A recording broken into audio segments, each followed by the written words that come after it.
$5,000. Cash payment to anyone who can prove that what lying son of a devil Farrakhan is preaching is consistent with the lessons, supreme wisdom, of Master Fard Muhammad Elijah Muhammad's representation of his teacher Master Fard's teachings.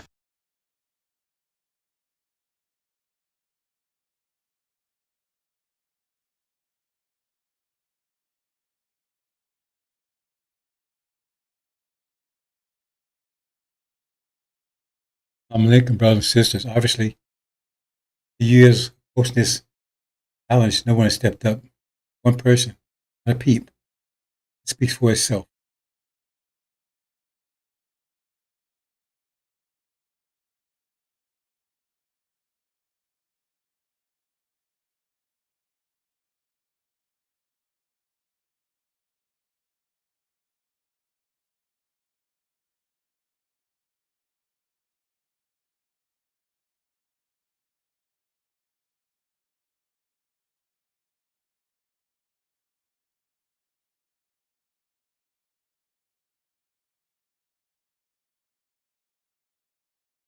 This is Sulaiman Rahim here, Professional Covenant, breaker of 7 seals. Here's a follow-up, brothers. It'll be a short one.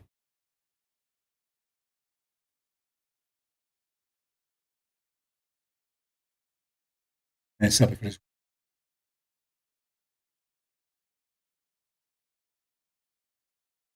$5,000. Okay, move on.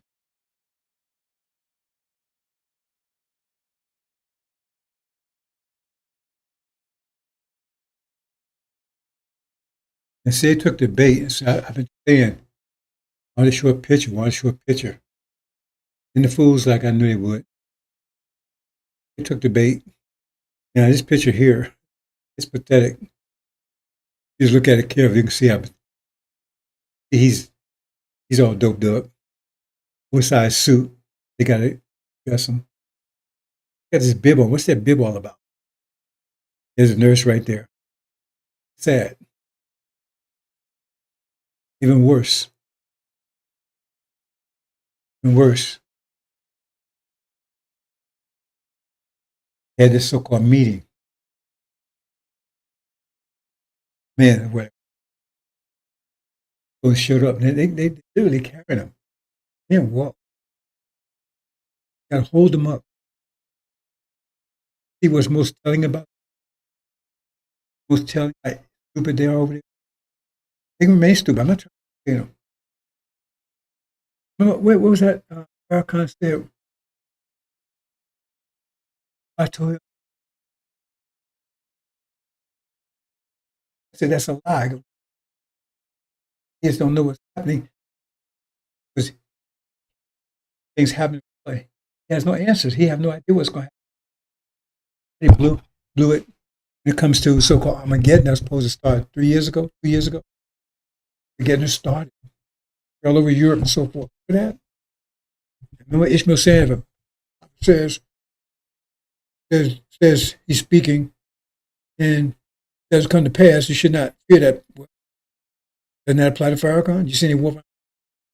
Nothing. He has no idea what's going on right now. I do. And I'm telling you clearly, happening. Before it happens, happening now. Why it's happening? What to expect. That's why he says, wait a minute, hold it. He says, God told him, be quiet. Say fell for it. I mean, challenge him to show of life. He's talking. Oh, I thought God told you to be quiet. See? They're stupid over there. So, okay, if you're speaking now, it means you disobeying God. He can speak now. So tell us what's going on, Farrakhan. Explain to us. Light's back on now. With intense darkness, and you're supposed to be a light. Oh, God told you to turn in your life.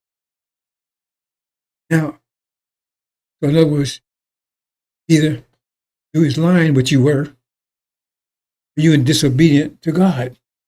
He's turning your light back on. So if he's turning your light back on, then please explain to us what's going to happen. Explain that. I told you to turn the light back on. If you didn't, that means you're disobedient to God or you're telling a goddamn lie. Either way, you come smell like shit. But how you look at it, it's pathetic. Come on, brothers and sisters. He fell for the bait. He wasn't supposed. If he just showed up, looked around, maybe he's speaking. He told us that God.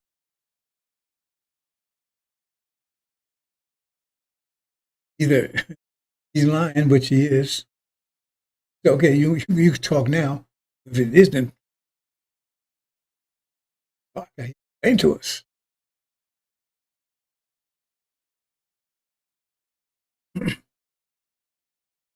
Keep checking my voice here because move on.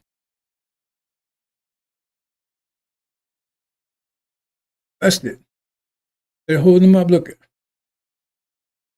got him on his arm. Oh no! Look at there. The hands that got under his arms and carrying on. And plus, when he speaks, he's speaking slow anyway.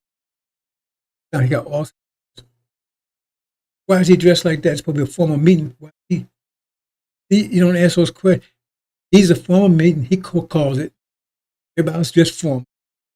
He's dressed casual because they tired. Losing his tie stuff. They got to clean his ass. They had to undress him and dress him. They put something simple on him. See, that's just a pullover. Just a pullover. They got to put a tie on him, got to put a belt, a shirt. I mean, he called this. Supposed to have called it. Why isn't he? Just one. He dressed like somebody. Nursery home. It found something to put on him. It doesn't matter. He's gone. His days are over. I said, liken it to taking an egg and drop it on a 100-story building. Once you let it go, is it broke? Is it broke? Once you let it loose your hand, is it broke? It's falling. A free fall, is it broke? You know what? As well say it's broke. I just sit and watch it. You know it's going to be. He's a free fall. And was a payment 32 feet per second. Done. Trying to make him look relevant. He's not. He's the Messiah. That's the Messiah? Who's going to save us from? Alzheimer's? You got to remember they got it first.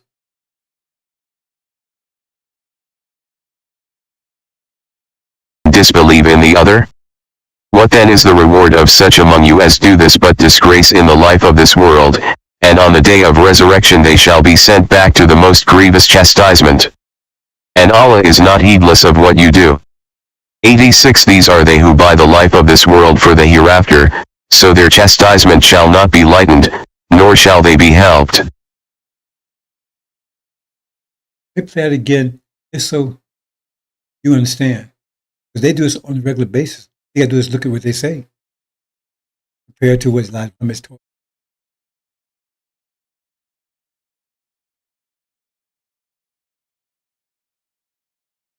Do you then believe in a part of the book and disbelieve in the other? What then is the reward of such among you as do this but disgrace in the life of this world, and on the day of resurrection they shall be sent back to the most grievous chastisement? And Allah is not heedless of what you do.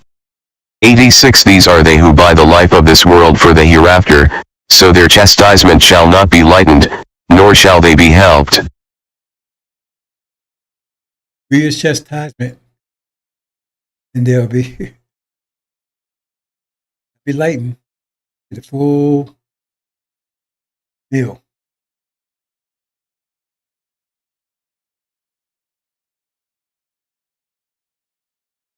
We go.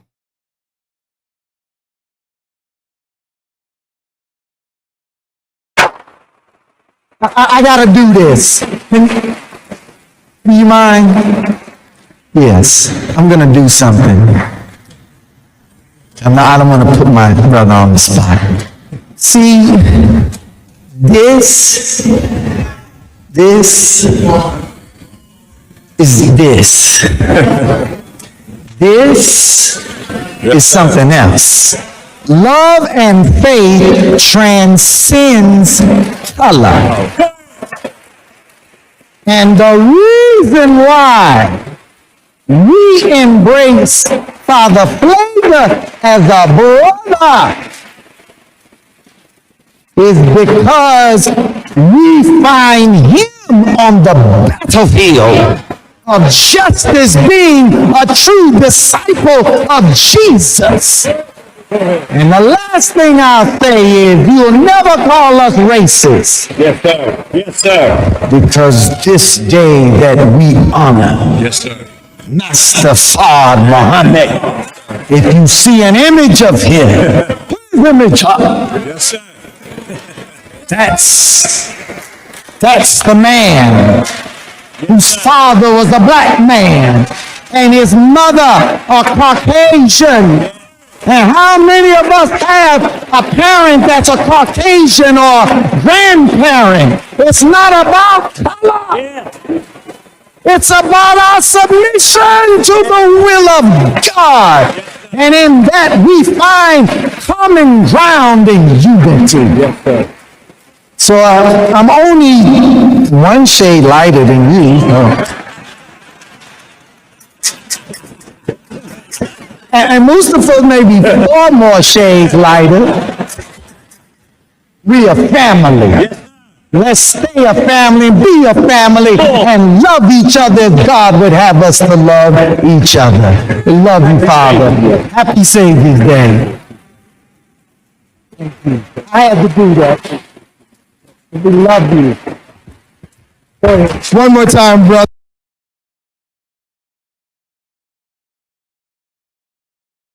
News break. The God is Master Muhammad. You don't have any love for them. He says they're 100% wicked. They were put to death. He says it cannot be transformed. It must be taken off the planet. So, unless you got some other gods you're talking about, move on, brother and sister. So, like I said, I have a short presentation here, get to a main point, and that's for those of you who have eyes and see, use them.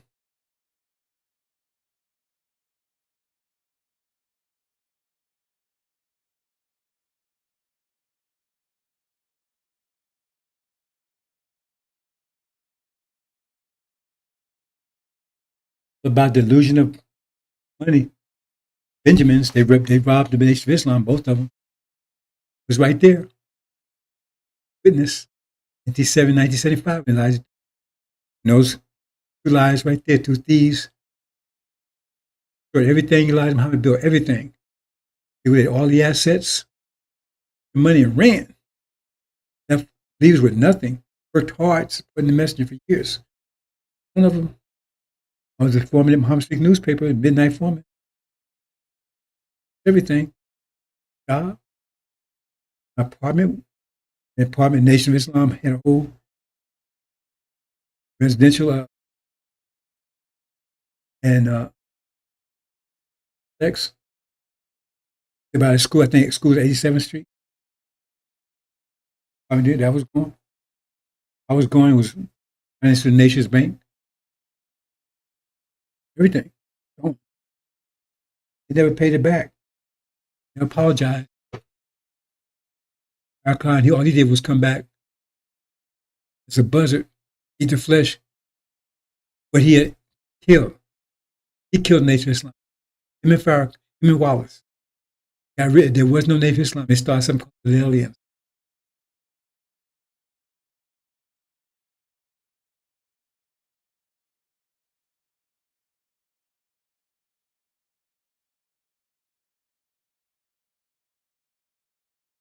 It are the war. Now, I'm going to explain that hopefully tomorrow. But you need to know about the 5 pillars. I want to go into detail about the 5 pillars. Because discipline times energy equals power. Right now, you don't have discipline by nature. It means basic discipline kicks in. It's like man born muscles. He can develop them or just leave them. You see grown men, I mean, walk around look almost skeletons, hardly any muscle at all. It's not developed. They have it. We have discipline. All original people have discipline. It's at the basic level, pretty much infantile level. Never been developed. They don't teach you discipline here. Like they just opposite. Let it go. Hang out, man. Have a party. Have some sex, man. Get some drink. They teach you against discipline. Everything they do is against discipline. Transgender, all that. Think about it. They teach you against discipline. They teach you obedience. If you're powerless. So it's my job to teach you about discipline. As Muhammad got you on the road toward discipline, you see how powerful he became. If they feared you, they feared Elijah. They move him. They was plotting against him. Understand?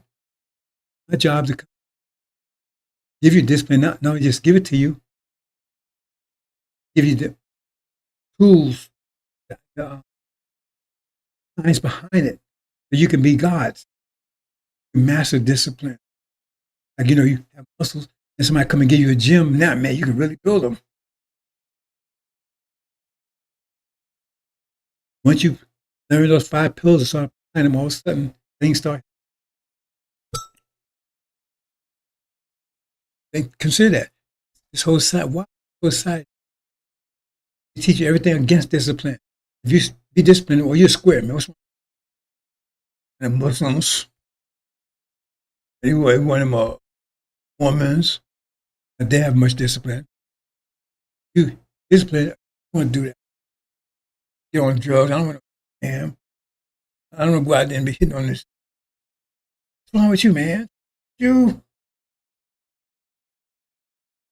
get one pregnant. Well, she get an abortion, man. With that. Think about it. Teach you against discipline. Discipline times energy. Now you have the ability to be powerful. You still have knowledge to do so. So that's the. You understand? Yesterday I wanted to go more detail about that.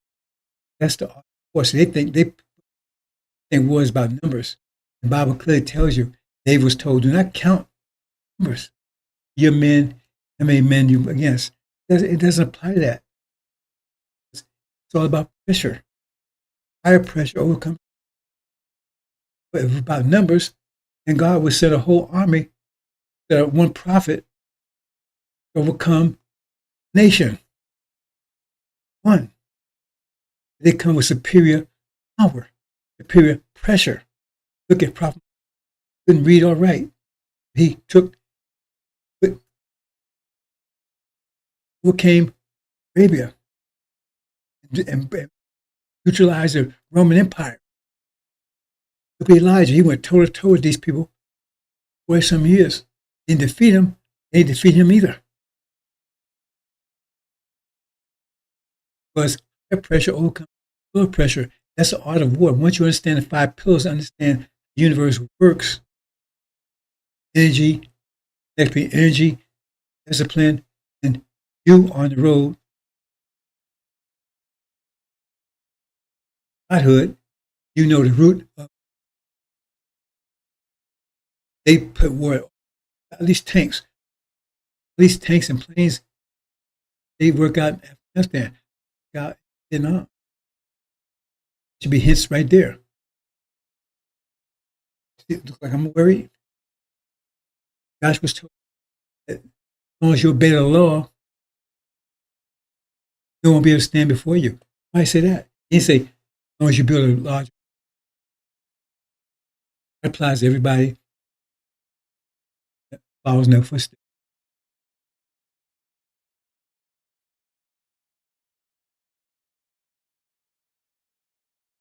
Okay, I'm going to get to my main point here. And this is about what's about to happen. Right now, we're plagued by demons. It tells you that in Mark. Demons are skin folk. Wolves in sheep clothing. Plagued by them. And they need to be removed. Once they're removed, we become an extremely great army. Extremely great army. They need to be removed. It's the only swimmer can remove them. Elijah told them, no, you can't do it. I'm going to give you science behind it. Because when they say black, two groups of people that fall in that category. That's original people, that's a skin designation. And also their children. They have their nature is their seed without skin put. See here, like 1820, so to speak, right? We was in the field. The house niggas, field niggas. They don't tell you house niggas, their children, their black-faced children rape. That movie.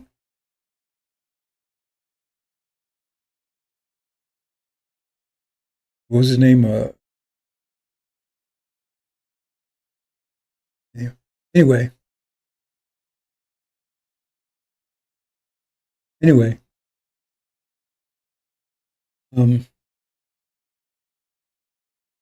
And what?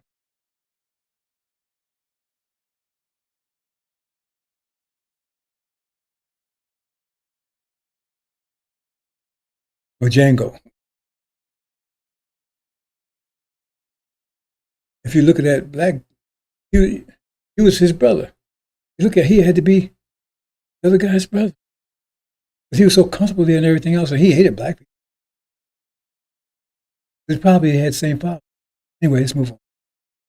So if you go back here, 18, this is where we were. We had the field niggas and you had help. Who's niggas back? It was in the house. There was two groups. We had two groups there, two classifications there. What happened?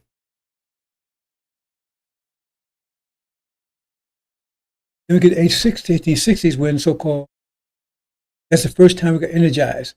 That we get, I'm going into details here, the 50-year cycle, momentous in the heavens and earth, come of a sudden, that's an energy cycle, energy energized, energy wave, universal contracting for 50 years. First one we got 1860, so that means we broke our chains. So we had two different ideologies, two different ideas, two different perspectives. You had the people who want to stay on master with master sharecropper. Seed dwellers who wanted to get away from master. And the blues. That's when the blues, look it up. That's when the blues came on. Blues come on. It was reflected nature. We control the atmosphere. I explained that to you. Right now, it's just expressed in form of music. Once we get together, I see the Great Army is going to be expressed in form of weather conditions, hurricanes, storms, tornadoes. Music affecting the atmosphere. It is the atmosphere. Right now, because we're weak, we're affecting it level. We had the blues because that's what to do. Especially out of off the fields, master control, so to speak, because we still under master. The blues, look it up. That's when blues started. What happened? And remember, 50-year cycle. About 50 years later, 1920s, inspiration again. And then we changed. And niggas no more. Other people. Then we was Eurocentric and Afrocentric. Two different views, different frame of mind. Those that want to be more like devils, Eurocentric, people like the Afrocentric, like it's God. Over Ali. That's when Master Muhammad showed up. Inspired Elijah. And what? There was new music type too. That period of time, jazz. We start feeling jazzy. Becoming. I was about Africa before we knew anything about Africa. Knew anything. Start getting jazzy. Lots of niggas and my other folks. ACP. A coincidence? 50 years later. And what? Remember, this is the electronic age. But I was industrial age.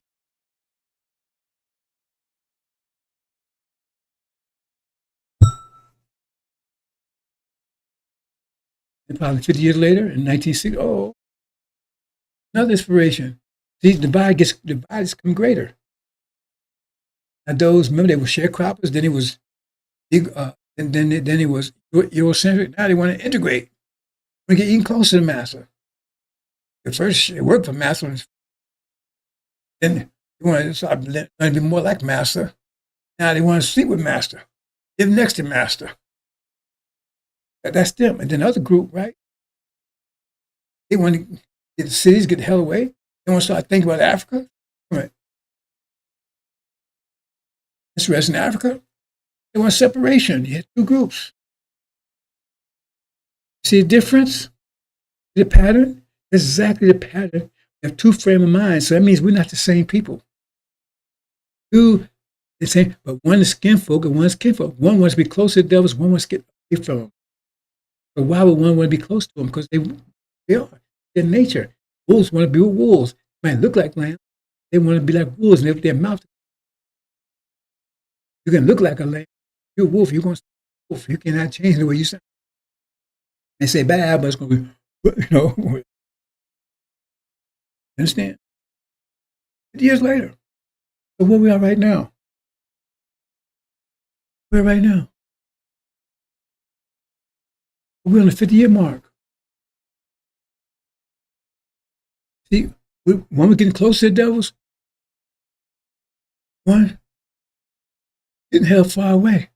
So at this point, Scripture says we leave. One group, right? And they get the hell out of here. Actually leave. They break out. Another group, they fight, take over America. They want more control. That's what each step was, more control. Sharecropping, Eurocentric, integration. Now, they will get control of America. It won't last long. So, who's representing those two ideas? We saw that before was King Muhammad. Two different ideas, think ideas, and two figures represented. So who's representing these two ideas? You know who's who, what's who. Because when Elijah, he'd be following through Elijah's idea. Getting the hell out of here. That was, and the one, the demon, the one stay, he'd be following through on Martin Luther King's idea. We want to protect America, love America, be in America. See? That's a way of identifying who's who. Let's see. Let's look at Farrakhan. See what he wants, what his idea is. The idea is what path he wants to go. Path that he wants to go. Let's see that.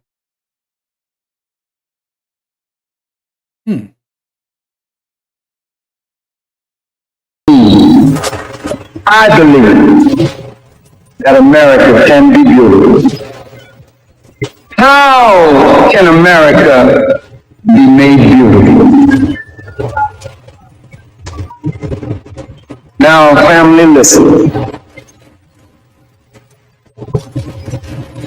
My brother Imam Wadafuddin and I have had disagreement,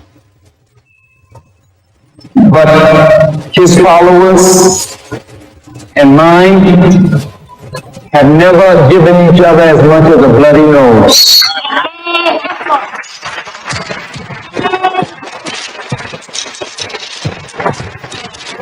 Because in spite of our differences, there's a deep love in us. We don't like the things about our nation that is not good, but I don't want to live anywhere else. I want America to be made right. I don't want to see America go the way of Rome and Babylon and Sodom and Gomorrah. But why won't you go that way? If the men of religion and the women of religion keep silent. When the Muslims were alive, I'll say it again. When the Muslims were alive, you as hell now on both sides. Yes, sir, brother. Yes, sir. That's real, both sides.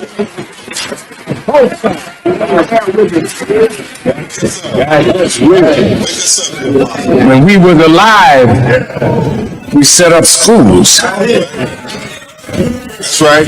When we were alive, we had supermarkets. We owned buildings. We owned farmlands. We were busy doing something, hiring our people. Well, I'm telling the Muslims, damn it, if you don't come alive, you will die like you are. And I will say, thank you, Allah, because if they're not doing nothing on top of the earth, let the worms eat their ass.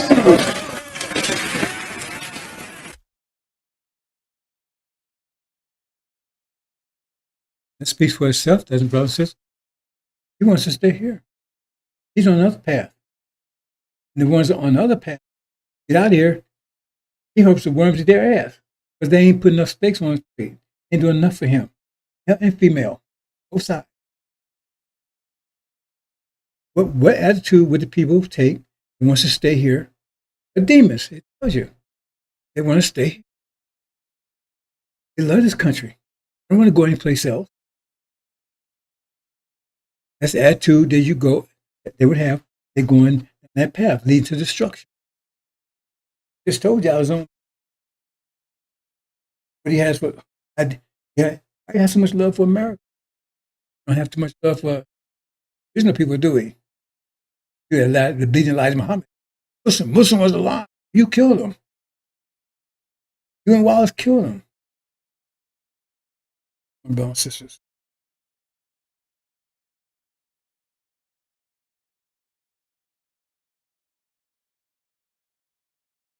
Now let's see what attitude that people that want to leave here want to break out. Who they have.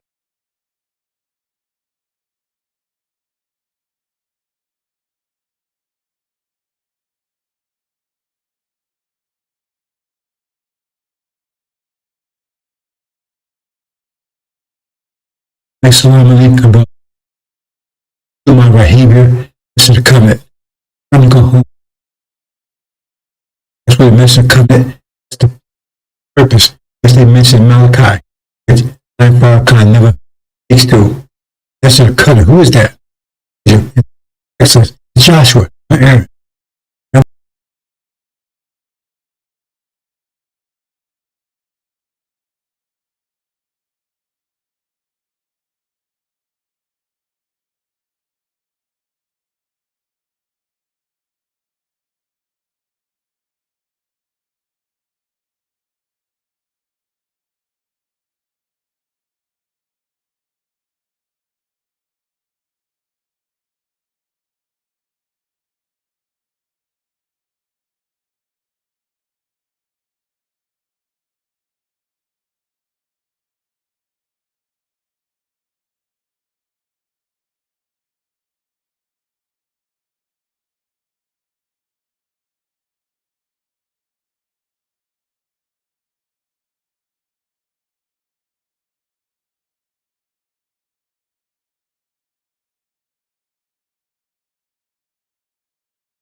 The brother says that didn't come to that clearly, so let me just see.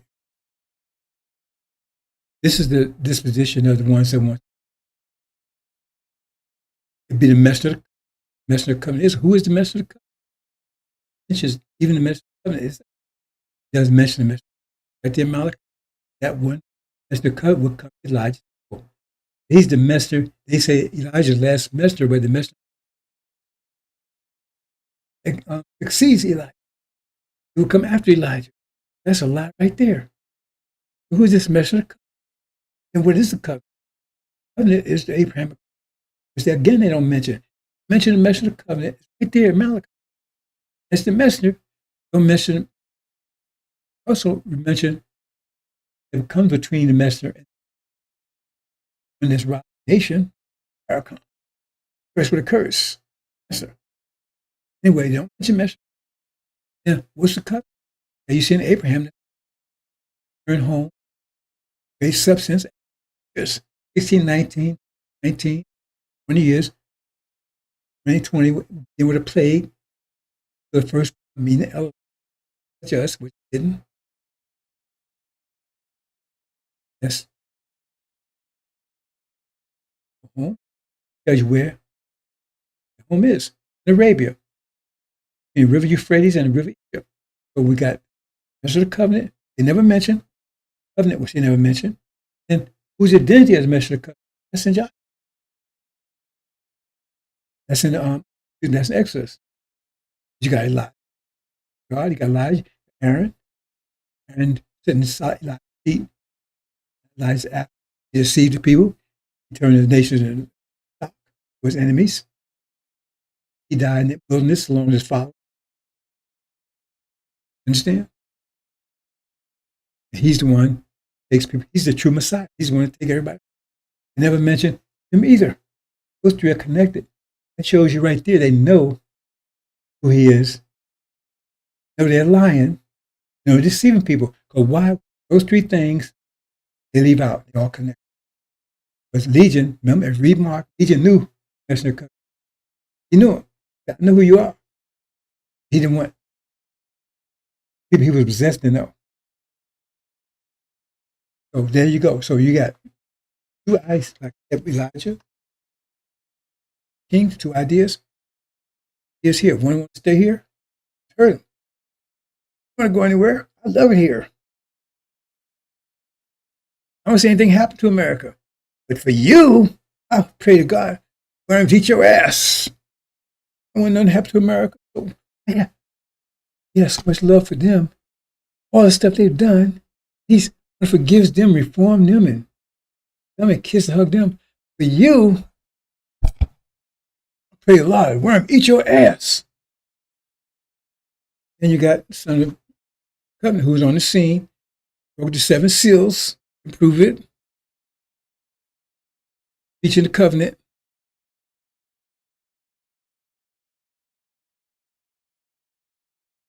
Named Elijah's temple. We got two ideas again, just like with Elijah. Like how much time? Martin Luther King, Elijah. Force time. Final stage. That should tell you everything you need to know, brothers and sisters. Move on. Thanks a lot.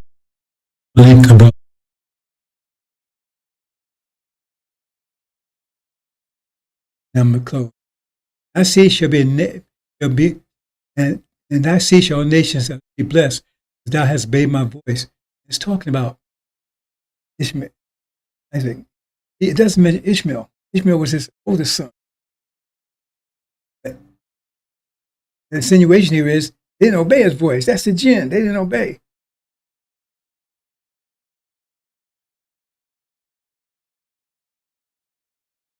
So they submitted.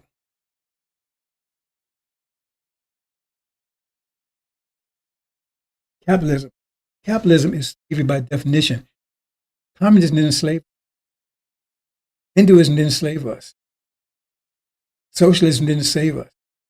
The reason why they don't like socialism, socialism means you have to share the wealth. They don't want to share what they have stolen from us. They don't want to share it back or steal somebody.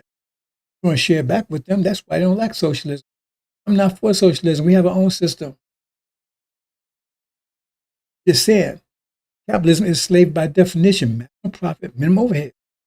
And if you look the word up, the word didn't come into existence until they start enslaving people. That was the name of enslaving economic system.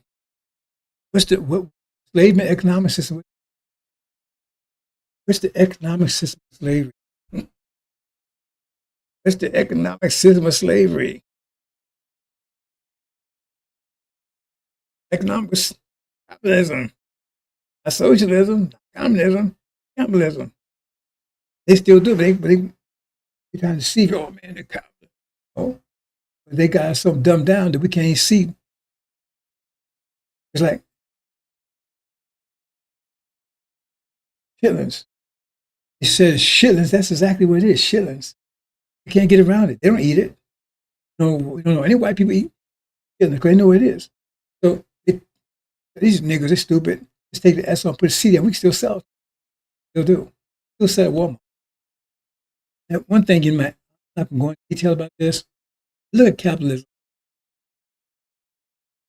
Look at the last 5 letters. ALIS.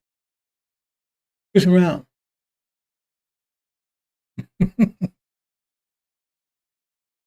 play with CAPIT. You. Look at the last 5 letters of Islam.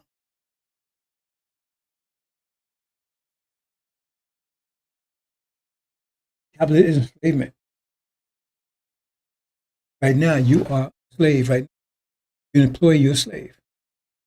You don't see it that way. You were an employee before you came here. You did fine. You was healthy, you was happy. You didn't have capitalism, you wasn't a slave. You wasn't an employee anybody. You had to have credit checks.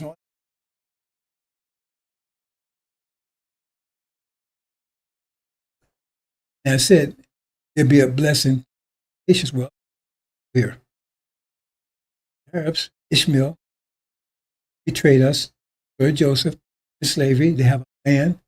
They rich off of land that belongs to us.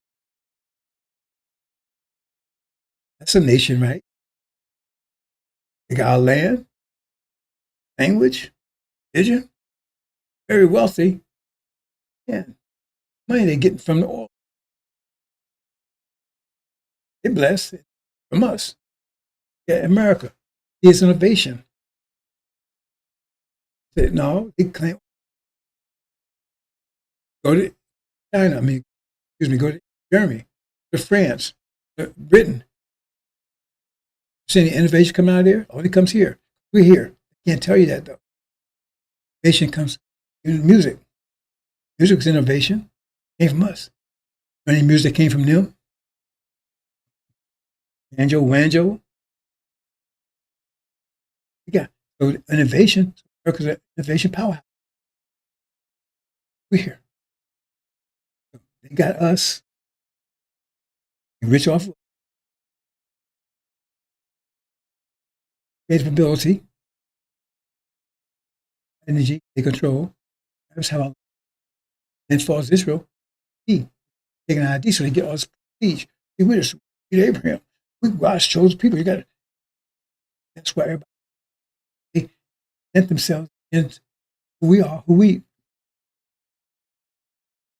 Some got rich off of us. He is. If you say the same thing, detail here. So jobs, they didn't want you to have. They sent them to China. You would have had those all the IT jobs. They put Indians over to do. I know what I'm talking about. But this detail, that's what it means by all nations, by your. Think about take everything back.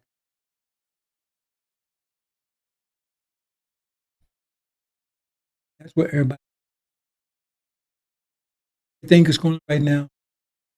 Stop. Earth.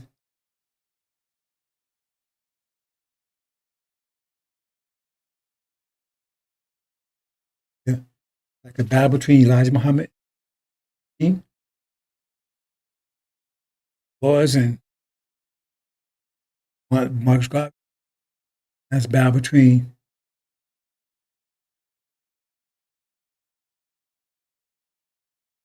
Demon Legion, the devil, mess with the covenant.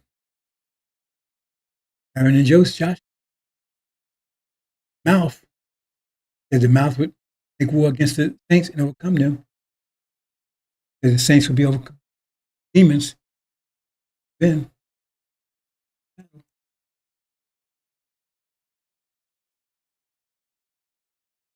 anything has anything to do with Elijah?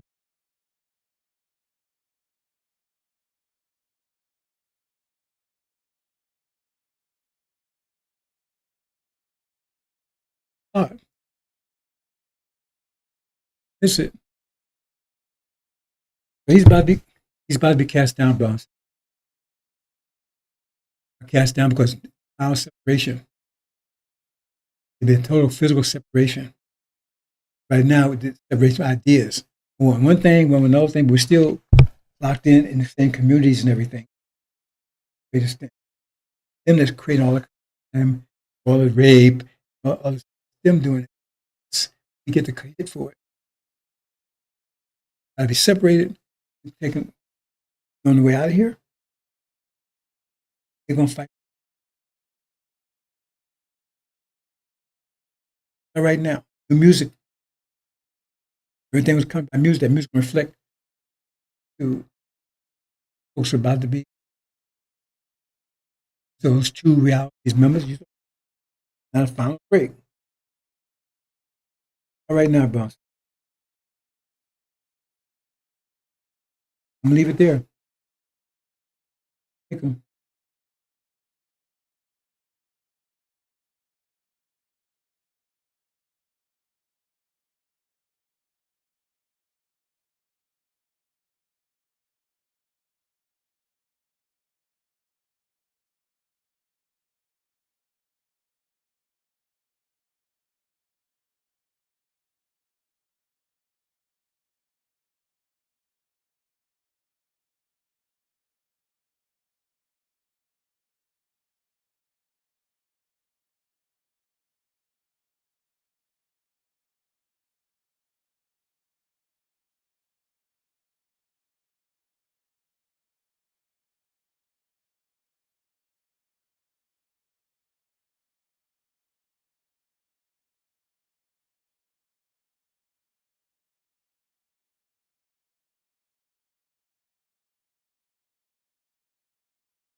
We have a lot of that going on, so we're taking care of our farmers. We can't let our farmers not have anybody. These are these people. You can't replace them very easily. People that live in the inner city are not doing that work. They're just not doing that work, and they've tried. We've tried. Everybody tried. They don't do it. These people do it naturally. I said, what happens if they get it to a farmer the other day? What happens if they get a bad back? He said, they don't get a bad back, sir, because if they get a bad back, they die. I said, that's interesting, isn't it? Well, you heard that. Donald Trump is a believer in eugenics. He believes that white people are the superior race. And inner city is code for black people. And he believes black people cannot now work on the farms. I guess they're not good enough for that. So Hispanic people can do it because they have the backs for it. This is what this man is saying out loud in interviews. He is a racist. It's been proven time and time again. The man had Mein Kampf on his bedside table that he would read at night. Enough to let you know where he stands on that. Just more outrageous, racist things from Donald Trump. They want to arrest those who can do the farm work well until their backs give out. And then he'll probably ship them to El Salvador or some other country. Just more vile statements from the president and let you know where he stands.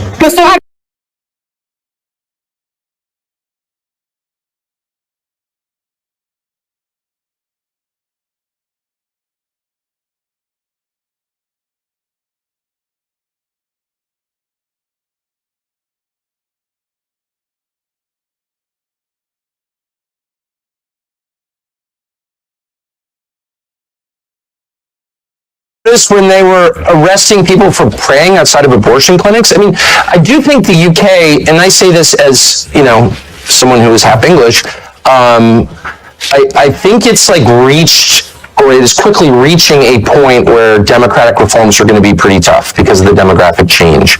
And that, of course, the point of importing all these people is to overwhelm the people who live there who disapprove of the program. So you don't have to care what they think because you just bring in new people and their will becomes like all that matters. And so I don't think you're going to fix these things through elections at some point, probably pretty soon. And I just worry a place like the UK, Canada is another, a bunch of different countries in the West are at the point where they're literally revolutionary. They are poised for revolution. And as someone who really doesn't support revolution and hates violence and hates civil war above all, I'm worried about that. I mean, I don't see how this is fixed. Starmer, who's, he's just an instrument of larger forces, but he's a poisonous character, obviously, who's really hurt your country. He's in there for 4 more years. And so you wonder, people are going to start to get really radical in a scary way. I think this is going to happen. And the people in charge don't seem to care. Well, you're already seeing it. You are seeing the anger beginning to manifest itself. And I completely understand the anger. I don't, like you, I abhor any form of violence. But I do understand the anger when you have, Keir Starmer campaign. I'm going to smash the gangs that allow these little boats to come over the channel, delivering tens of thousands of people illegally into the country. And they then get put into these so-called asylum hotels where they're given a pretty good lifestyle. Certainly a far better lifestyle than many people really struggling at the moment in the UK. And of course, far from smashing the gangs, it turned out yesterday that he's smashing new records for the number of people coming in illegally on the boats. It's out of control. And the British public are reaching a point of saying, we are done with people coming in illegally and being treated better in a more comfortable and more luxurious manner than we treat our own people. Well, the whole point is to humiliate and degrade the indigenous population of the British Isles, the white population. I mean, that's the whole point. And are they really going to do something about it? What would that be exactly? Are reaching a point of saying, we are done with people coming in illegally and being treated better in a more comfortable and more luxurious manner than we treat our own people. Well, the whole point is to humiliate and degrade the indigenous population of the British Isles, the white population. I mean, that's the whole point. And are they really going to do something about it? What would that be exactly? You'd really have to force a lot of people to go back to their countries of origin, millions of people, and you need to do it really soon. And are they actually willing to do that? I don't know, but these are existential questions that we have been browbeat into ignoring for decades. But the question is is Ireland Ireland? If it's majority non-Irish? Oh, shut up, they're Irish. No, they're actually not Irish. Same with the UK, same with England, Scotland, Wales. It's all changing so fast. Nothing like this has ever happened in all of history, except when, say, the Mongols swept across the steppe and raped everybody. That was true demographic change on this scale. But even that wasn't as profound as what we're seeing in every white country around the world. I would say the West, but Australia and New Zealand also. So, what is that? Now, my brain is not big enough to understand what that is. I have a lot of theories about it, but I don't know if they're true. All I know is what the numbers are, and that's real, and no one feels that he can say it. Everyone's like, oh, well, if that were happening in China or India or Malaysia or Senegal, it doesn't matter. You'd be like, what the hell is that? The population's totally different. Look at graduation. Pick, King's College Law School, and look at the graduation picture for the last 30 years. Who's in it? Just let your eyes tell you the truth for once. This is a total change in population. Is it better? Is it worse? Can't have that conversation. Who's pushing this? Does the population want it? The population clearly doesn't want it. There's no polling that's meaningful on the subject. There's no referendum on it. You don't get to decide. You've got no voice in it, other than you get to go to jail if you complain loudly enough about it. What is this? I think it's the biggest and darkest thing that has happened in the last 1,000 years, for sure. And I think it's leading somewhere really, really bad. It's not happening by accident. That's obvious because it's only happening in white countries. I mean, I think that. Don't shut up, white supremacist. In fact, I'm not a white supremacist. Well, I'm just noticing what the hell's going on. I think most people I've spoken to about this in the UK, most people have always viewed the UK to be a very tolerant, multicultural, cosmopolitan place to live. That's why so many people want to come here. And people have no problem with that. And it's been very successful for a long period of time. But it's multicultural? What does that mean? We have a lot of different people from different countries, different cultures, and it's always worked historically. So is Sharia law in a multicultural country? Is Sharia law? What does that mean? We have a lot of different people from different countries, different cultures, and it's always worked historically. So is Sharia law in a multicultural country? Is Sharia law every bit as valid as English common? No, people don't want Sharia law here. No. A lot of people do. Wait, hold on. I don't know what you mean. Multiculturalism itself is the lie designed to subvert a society. No, a society has a culture. You can argue about what it is or ought to be. It's not necessarily the same as race. It's connected to race, but it's not the same. People from different races can buy into your culture. That was kind of the beauty of the West. But a multicultural society is not sustainable. There's no your society is one about culture will dominate. Hang on, surely the United States of America, given the very way it was created, is the epitome of a multicultural society. And my point I was going to make to you was, it's absolutely not. No. It's a multiracial. It's a multiracial society. Yeah. Though it was not actually a multiracial society up until pretty recent. It's just like 90% white for most of its existence, but whatever. But you did have different peoples, you had different religions. That was all totally fine, but there was one culture, it's American culture. There's no such thing as a multicultural society. It's not sustainable. One culture will overwhelm the other. Again, it's not the same as race. It's not identical to race. It's connected, but it's not the same. But multiculturalism is by definition insane. No, it's never happened. It never will happen. One culture will predominate. It will impose its values on everybody else. I mean, the gay thing, which was not a thing 40 years ago, gay was a slur, all of a sudden becomes multicultural there. There's one culture, and it's required. And that's true in every society because a culture is a commonly agreed upon set of values, which in their firmest form are called laws. But those values can evolve. It's true everywhere. But those values can evolve. They evolve, but there's only one set of them. It's not multicultural. There's one set. You don't have one God in every society. Sorry. Your country's values were established by the United States Constitution, and that's had, 26, 27 amendments? Right, so your own values, as determined by the Founding Fathers, they have evolved and been changed to accommodate changing time. There's no doubt. Look, I'm not even arguing against change. That's natural. It's natural that people's views evolve. So the culture changes. If you're rejecting the laws of nature, then you're doomed. But let me just say, no, of course, societies change. I get it. All I'm saying, I'm making a very discrete, specific point, which is multiculturalism as an idea is laughably stupid. It has never worked. We never had it anywhere, and it never will exist because it's contrary to human nature. One culture, one way of looking at things, one worldview will predominate, and it will punish all who deviate from it. That is the nature of societies. So if you're telling me it's determined by the Founding Fathers, they have evolved and been changed to accommodate changing time. There's no doubt. Look, I'm not even arguing against change.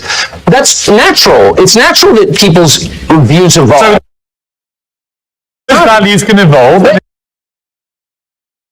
There's one culture, and it's required. And that's true in every society because a culture is a commonly agreed upon set of values, which in their firmest form are called laws. But those values can evolve. This is true everywhere. But those values can evolve. Of course they evolve, but there's only one set of them. It's not multicultural. There's one set. You don't have one God in every society. Sorry. Your country's values were established by the United States Constitution, and that's had, 26, 27 amendments? Right, so your own values, as determined by the Founding Fathers, they have evolved and been changed to accommodate changing time. There's no doubt. Look, I'm not even arguing against change. natural that people's views evolve. So the culture When changes. you're rejecting the laws of nature, then you're doomed. But let me just say, no, of course, societies change. I get it. All I'm saying, I'm making a very discrete, specific point, which is multiculturalism as an idea is laughably stupid. It has never worked. We never had it anywhere, and it never will exist because it's contrary to human nature. One culture, one way of looking at things, one worldview will predominate, and it will punish all who deviate from it. That is the nature of societies. So if you're telling me it's multicultural, we can all live and have radically different values, that's just not true. It's never been true, it never will be true. So you're having one culture, one worldview predominate over another and dominate and suppress all dissent. That's just what it is. Dude. I would Let's be honest. I would point to the United States of America and the United Kingdom as two shining examples, albeit not completely without their flaws, the shining examples of places that are deemed by the rest of certainly feel that about my country. Well, I certainly think that inherent in Christianity is the notion of tolerance, and that draws from a core Christian concept, which is free will. You cannot force someone to convert. There's never been conversion by the sword in Christianity. People decide to believe in it. And so that is central to the religion, therefore it's been central to the society. Western civilization is Christian civilization, and so we call that tolerance. It's a respect for your inherent God-given right to make a choice about what you believe. Okay, so of course, that's always been a feature. My only point is, a society has a commonly agreed upon set of beliefs, rules, and laws that are the definition of the society itself. That's what society is. So you can't have competing. You can't have, gay world and Sharia world living co-equally in a society. That does not happen. It will never happen. So you have to pick one. Are we the Sharia society? Are we the party time gay rights society? Which one? And you can't face that reality, so you're just sort of snoozing along until the inevitable point where you're going to wake up and be like, my values have no bearing on what our society is anymore, because we've been invaded by other people with a totally different worldview, and they're now in charge. And that day is coming very soon for your country, and maybe it'll improve it. I don't think the UK could be a lot worse than it already is. It's this kind of disgusting, sad, self-hating, suicidal island that was once great. It kills me to see it as a half-English person, but that day is coming. It will change. You will either decide to be Western or Eastern. That's a choice that we're all going to face. I don't want to face that choice, but it's being foisted upon us by the architect. That's a choice that we're all going to face. Suicidal island that was once great. It kills me to see it as a half-English. That day is coming. It will change. You will either decide to be Western or Eastern. That's a choice that we're all going to face. I don't want to face that choice, but it's being foisted upon us by the architects of mass migration. Sorry. I would question your characterization as my country as a sad, disgusting, what the rest of it's suicidal nation. I feel none of those things. I feel very happy to be in the United Kingdom, and I feel that there are lots of very happy. Our system, the Western system, which is very distinct from the Eastern system, very distinct, and it's distinct on this one precise point, we believe, and have always believed since this country was founded, since your country became, not a pure monarchy, but even when it was a pure monarchy, the belief in the West, because of Christianity, was the worst thing you can do is punish the innocent. That's the worst thing you can do. That's worse than not punishing the guilty. And we often said that to each other. We no longer say that because there is a pretty concerted effort to blur the meaning of these terms.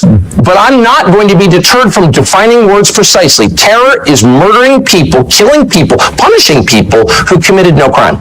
Period. So when the Israeli government says it has repeatedly that even though over 20,000 completely innocent children are believed to have died in their response to what Hamas did on October the 7th at the hands of the IDF, there are many on the pro-Palestinian side who say that Israel is behaving like terrorists too in the way that they have gone about conducting this war. Would you go as far as to say that?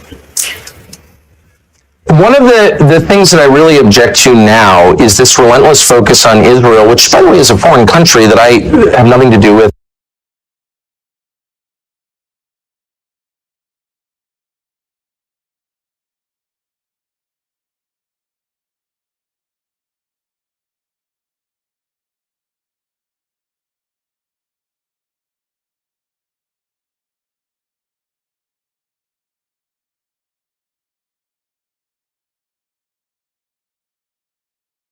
We've done this before. Now, maybe today things are different, and we will end up living in a nation that is sharply divided and may ultimately produce something else. But I'm an American. I love my country. I want to see it stay together.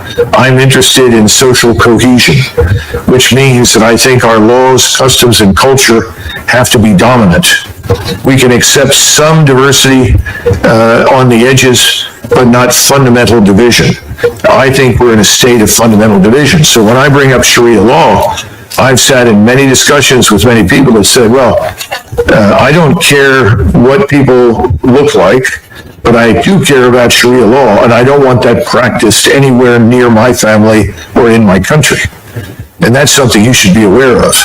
So the notion that someone can come here and say, well, that's part of my religion, and we're going to abide by Sharia law, they're going to find serious resistance and opposition in the country.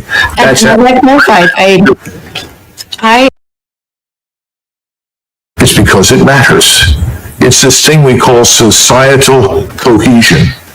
Nations do not exist on their own. They have a core population. Our core population from the very beginning was always at least 80% European and Christian, and about 15 to 20% African. But when you start bringing in huge numbers, millions, who are fundamentally different from the core population, you are going to get violence, anger, and conflict. How many times have you heard people say, if you bring people in from the developing world, what do you get? The developing world. And now we've got that.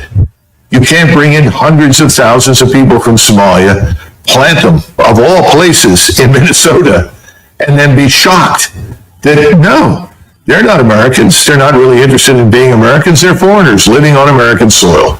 Nobody wants to say that publicly. If you do, oh, well, you're a racist.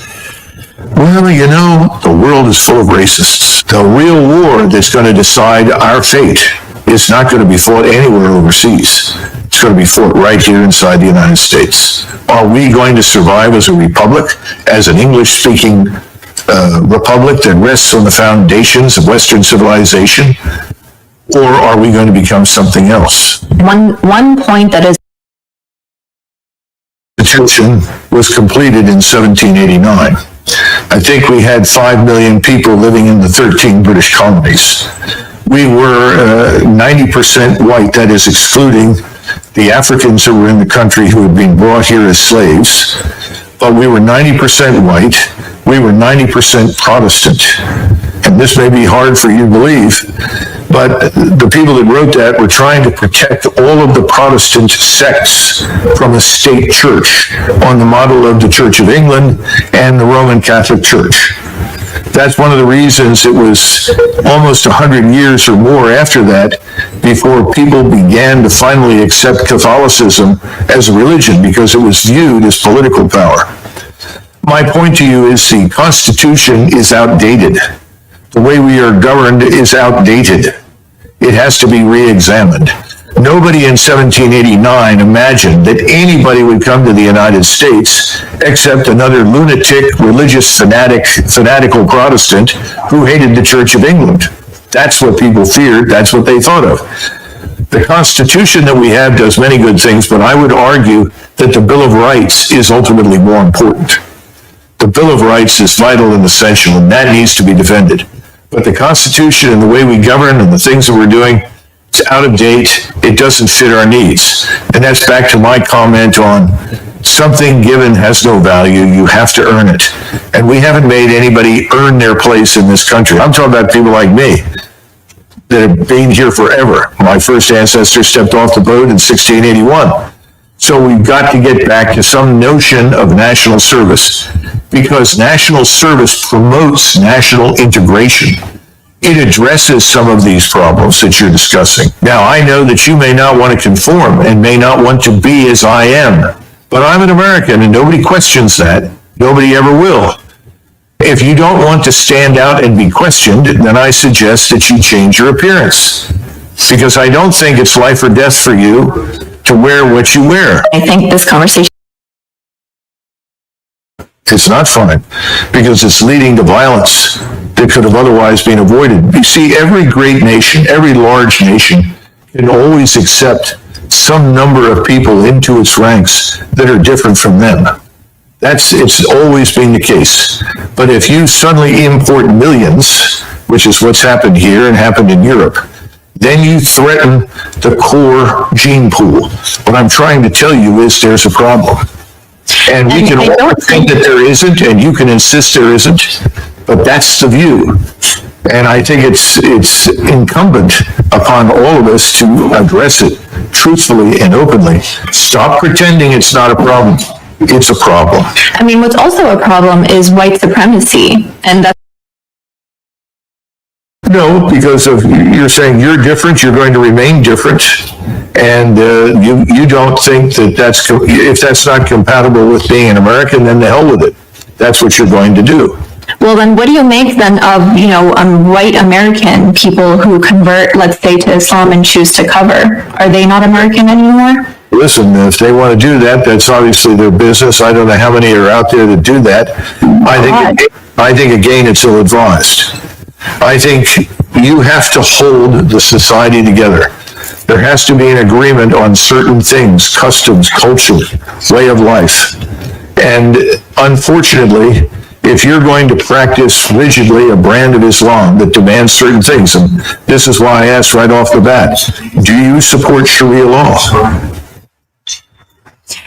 I'm a Muslim. What being a Muslim means is I follow the guidelines of my religion, which is a peaceful. Does your religion dictate to you Sharia law?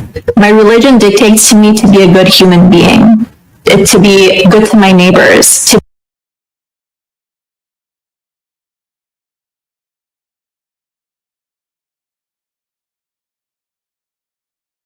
that the most powerful force in today's Republican Party is represented by what Charlie Kirk said. It is this drive to make America a white Christian nation. I got to tell you, this is what they say privately. This is not what they say publicly. This is what Charlie Kirk said publicly. And Joe, again, one of the reasons I wanted to have you on, because you know these people very, very well. Yeah. You said it yourself. You were one of the strongest voices. You were one of the folks who understood the incendiary language when you were in Congress, when you had your radio show, and how people loved when you did it. And then when you chose to apologize for that and turn away from it, oh my God, they literally have just tried to destroy you because of that. Yeah, again, you know the deal, Roland, right? I came out publicly against Trump 7 years. For 7 years, I put up with death threats on a regular basis. Nobody is welcome in that party unless you bow down to what this force is, this MAGA force. And again, look, there have been some people on the left who've celebrated Charlie Kirk's murder. Shame on them, be better people, but this is much worse, Roland, what my former friends are doing on the right, because they are turning this into a holy war. When you say we declare war on the left because of what some 22-year-old young guy did in Utah, and then you declare war on the whole left, that's a lot worse than celebrating Charlie Cook's murder, because that's dishonest, but that's also inciting hate and violence. And Roland, look, Trump's an idiot. So yeah, Trump says the left, the problem in the country is the left. J.D. Vance is not an idiot. What did J.D. Vance say today, right? He was subbing for Charlie Kirk on his radio show, and he spent the entire show going after the left, going after them, they, them. Man, Democrats need to wake up, Roland. This is a really serious deal by my former colleagues. The stuff that I hear privately from them right now, Roland, for the last 5 days, I mean, they want to go to war. This is a holy war. Oh, it absolutely is, and what really jumps out at me on this very thing here, Joe, and I've been saying this. I played the speech 2 weeks ago that mainstream media just ignored of Missouri Senator Eric Schmidt, who gave a speech at NatCon, Peter Thiel's group, where he literally gave a white nationalist speech, where he said our ancestors fought for this country to be ours and no one else. He was talking about white people. He was basically saying if you are Black, Latino, Asian American, or even Native American, America is not for you. And folks just ignored it. And so people need to understand, again, what they're saying, why they're saying it. And yes, there are many evangelicals, any very conservative white Christians who are pushing this as well. And you nailed it. They want a holy war. They want a race war. They want this to be a white country. It is clear as day. And Roland, really important point. Charlie Kirk at only 31, the impact he had because he was one of the most successful pushers of this white Christian nationalistic idea. And so I think that's why all of his defenders are out there so strenuously denying he said anything divisive, because they know if you really go through Charlie Kirk's public record, everything he said about people of color and Black women and Muslims and gays and transgenders, if people took the time to go through all of that, and that was put out for average people to see, they'd be blown away by it. That's why his defenders are like supercharged right now. They don't want that record to be seen. Today, you mentioned, and I mentioned as well, Vice President J.D. Vance sitting in to do his show. And listen to this man just blatantly lie, Joe. Play it.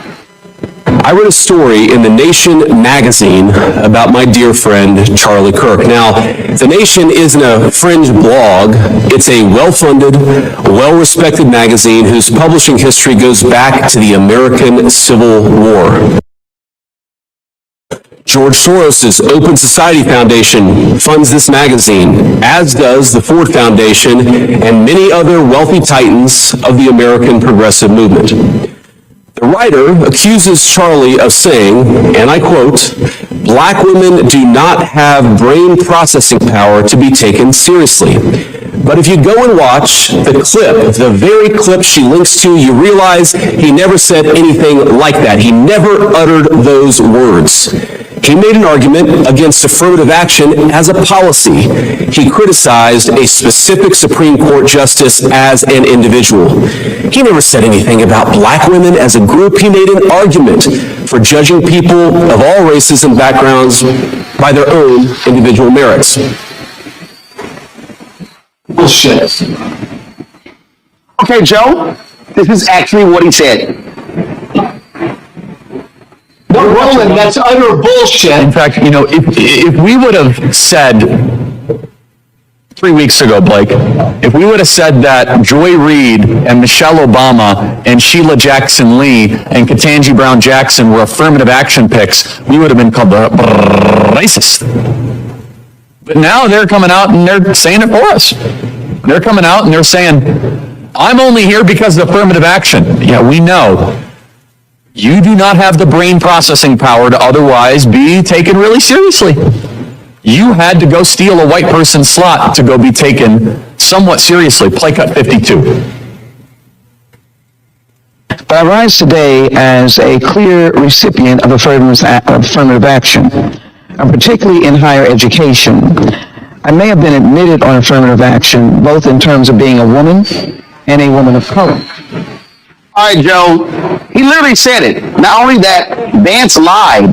Soros does not fund the nation. So he sat there and flat out lied. And Roland, remind me, what's J.D. Vance's job? He's the vice president, and yet he had time today to do a radio show for a former right-wing podcaster. I mean, look what they're not even rolling, they're not even subtle about it, what this White House is doing. They believe, man, the path to victory is fear, hate, and division. And that's what they're putting out there. That was Charlie Kirk literally going after 4 accomplished black women by saying they didn't have the brain power to get where they got. This is what he believed. And this is what MAGA believes. And that, again, Roland, broken record, that's why Charlie Kirk was so damn successful. Why he had such a big audience. Yeah, and not only that, you take Nick Fuentes, who's to the right of Charlie Kirk. The night of or the day after Kirk was shot and killed, Fuentes had 200,000 people watching him live. And so what you have this fervor. And so when I listen to Trump and Vance and all these people talk about, how the left, they're indoctrinating. No, and you know this very well, the indoctrination. We've had people who formerly with Turning Point USA put out videos talking about how it was really this cult-like figure, this messianic figure that they sort of set Kirk up as, and how they want them to follow that. And so that's what's going on here. These people are not trying to have open dialogue. And not only that, Joe, you take Trump, okay? Trump was very clear in saying he was not going to call Governor Tim Walz after those 4 folks were shot in Minnesota. 2 were killed, including former Speaker of the House and her husband. Now today he's saying, he never even heard of Melissa Hortman, and if the governor had asked him, he would have, of course, lowered the flags to have staff. I'm sorry, he's also lying. He knew about her. He knew about the shooting, but he was so arrogant that he said, 2 Democrats, a Democrat Speaker of the House shot and killed. Yeah, I don't care, but lower the flags to have staff with Charlie Kirk. Flies body on Air Force 2. Do a memorial service at the Community Center. Do another one at the Arizona Cardinals Stadium. Give him the Medal of Freedom. And I'm telling you, they're going to give him a state funeral. That's what you're seeing right now. And then you got Peter Hegseth going after members of the military who said anything negative in the aftermath of his death. You've got Kirk supporters creating a database of people of every social media post, and then even Vance saying in the podcast, you call their employer. So the so-called free speech people, all of a sudden are saying, if you say anything negative about Charlie Kirk, after what took place last week, we're going to come after you, come after your job. I thought they hated cancel culture, Joe. Yeah. Roland, I remember back in my right-wing radio days, I would come on every day, and there was always some story about some leftist group on a college campus that couldn't handle speech that made them uncomfortable to say. Roland, this is scary, and you and I are old enough, man, to remember huge figures in American history who were gunned down, struck down, military leaders, civil rights leaders. We are treating this 31-year-old podcaster, MAGA influencer, like he's Jesus Christ. So I come from the right. Why are my old colleagues and friends on the right doing this, Roland? Because the right wants a religious war. Let's just call it. They want a civil war. They want a holy war. That's why they're putting him up to be some Jesus-like martyr. Absolutely. I mean, Glenn Beck literally came out and said he was a civil rights leader. Oh my God, stop it. Stop it. I've seen people say, I've seen a lot of these videos, I'm leaving my church because my pastor did not mention him. This was a Christian warrior. And let's just be clear. You said it, white Christian nationalists. It's slaveholder religion. We heard a lot of this stuff during slavery, during Jim Crow, things along those lines. And this whole idea about, oh no, it was about debate. It was about, exchange of ideas. I mean, come on, let's just stop it. And so we see what's going on here. We see the games that are being played. And then what gets me, Joe, is this whole deal of, oh my God, the left, how they indoctrinated him and the accused killer going to a university. The dude was at a university for one semester, Joe. You're trying to tell me that one semester at a mostly white institution in Mormon, Utah, which is not a liberal bastion, somehow just radicalized him? I mean, it really is showing folks the hand they're trying to play. Yeah, and I think even on top of that, Roland, I think it was like some technical school. So it wasn't some crazy liberal arts school for a semester. Look, cut through all the BS. The Speaker of the House, Mike Johnson, has publicly said that America should be a white Christian country. This is what animates my former party. Roland, you know me, right? Tea Party Hellraiser. I don't come from the left. I left the Republican Party when the Republican Party became MAGA. And my fellow Democrats and folks on the left need to understand,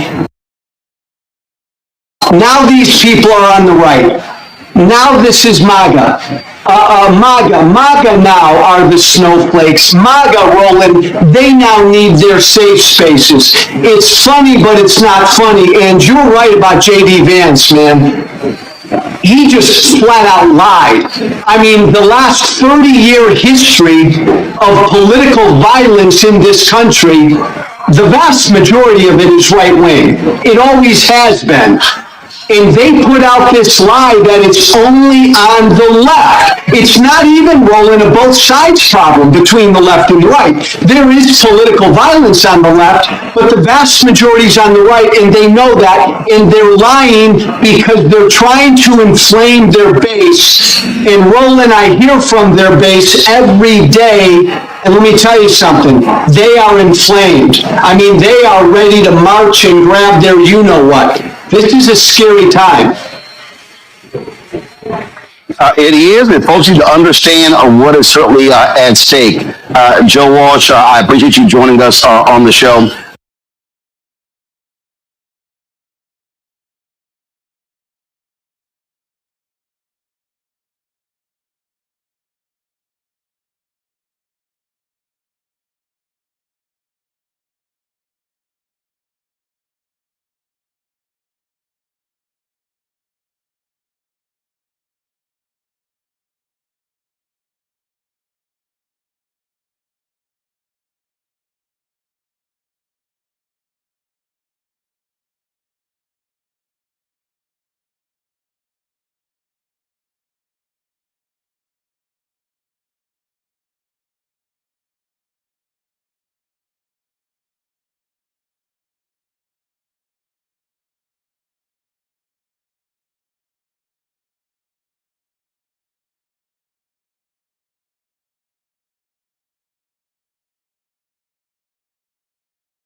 History of the cross, known by their works. What's the history of the cross? Behind the history of the cross: murder, rape, destruction, deception, enslavement, burning, terrorizing. To maintain a slavery system, you must terrorize the people 24/7. They terrorize people from Africa and America for 400 years. Constant terror, 24/7, rape, murder. In the name of Jesus.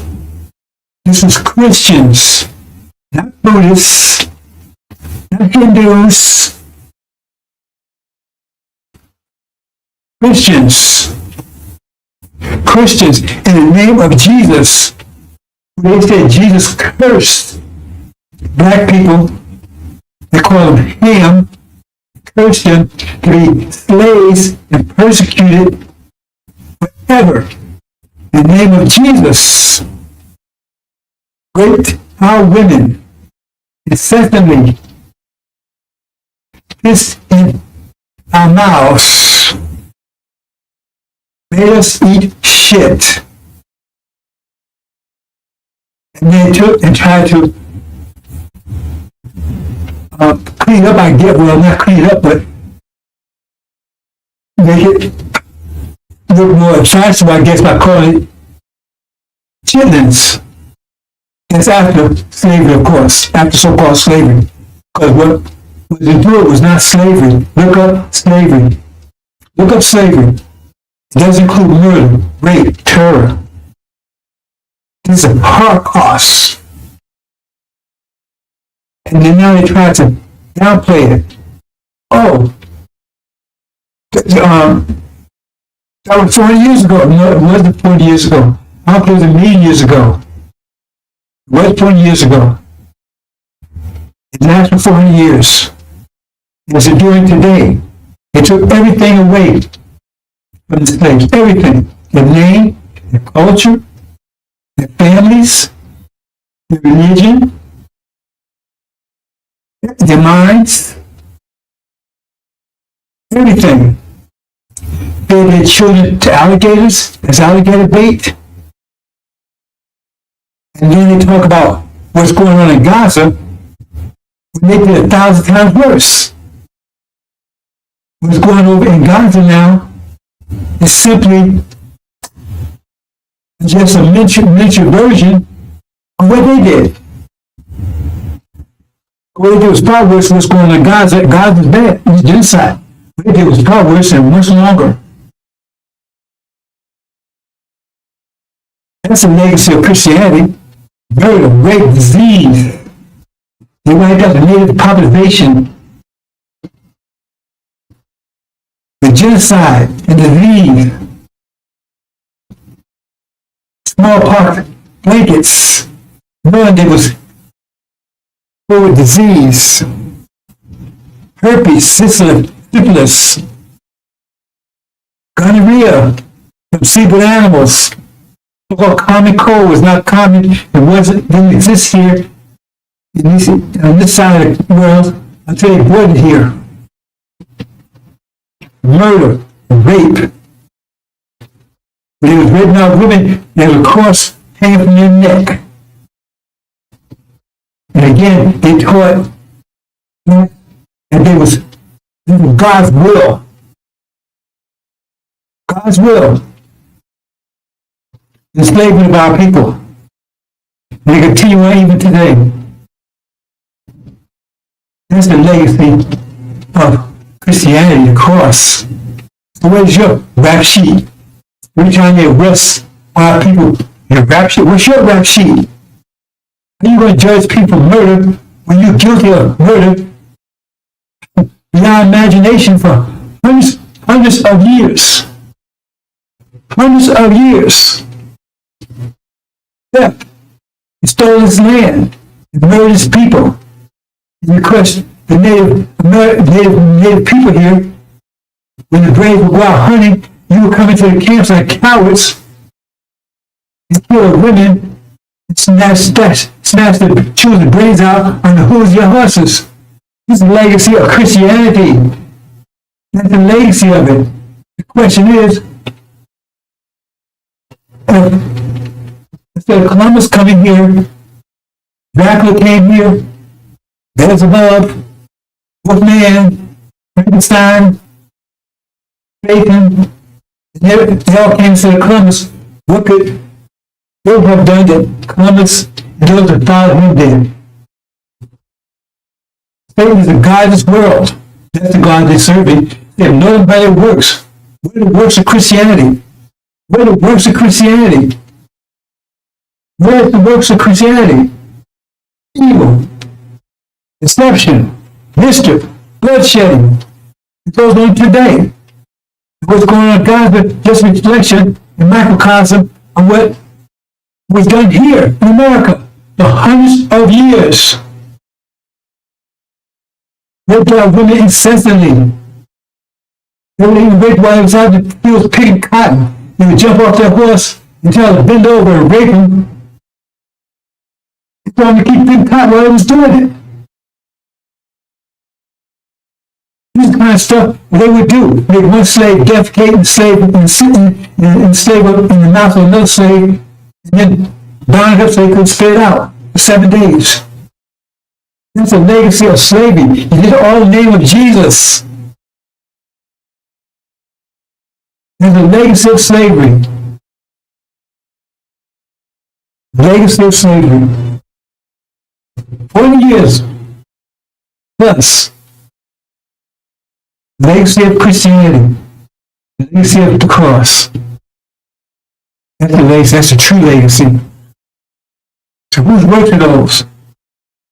Who are you serving? Who are you serving? Legacy of the cross. Where's your rap sheet? America? Gog? Where's your rap sheet? Magog? Britain? Where's your mention? Where's your rap sheet? Antichrist, false Israel. Where's your rap sheet? Then they colonized Africa. They're stealing the ripping off everyone. It's the legacy of Christianity. It's been ruling for over 500 years. And now, the threat of nuclear war. It fans off everything. That's a legacy of Christianity in the name of your Jesus.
How's we gonna make it?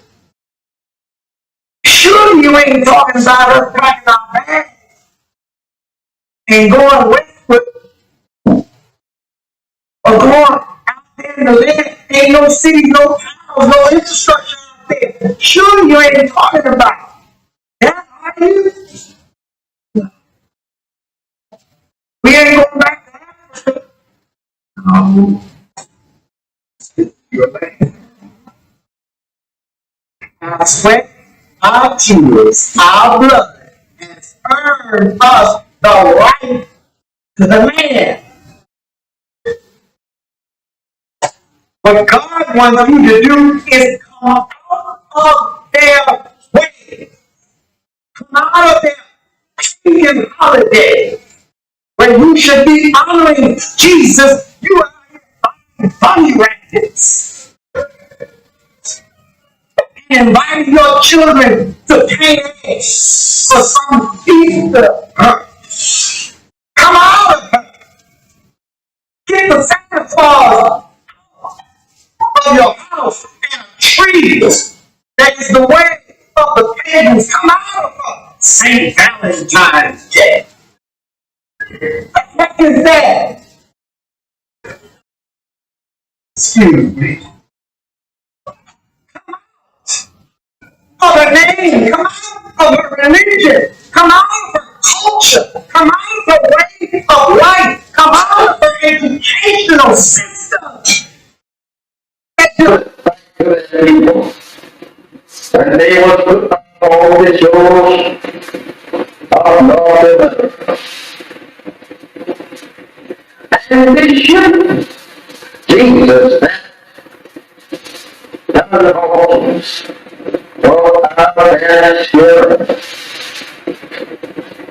They stood and said, it is a parent. And the old wisdom. I wanted to return. With their hands stretched out towards that ship, and tiding chained themselves bound together.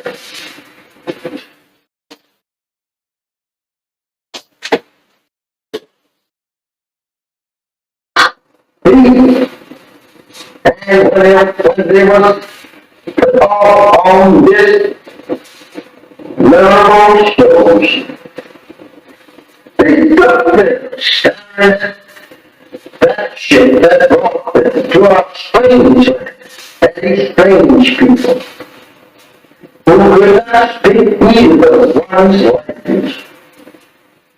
Now they have to live in a strange country, strange people who have chosen to them every mile from their native land that they were going to be the West Indians that they were living with. They were going to be the people that were destroyed.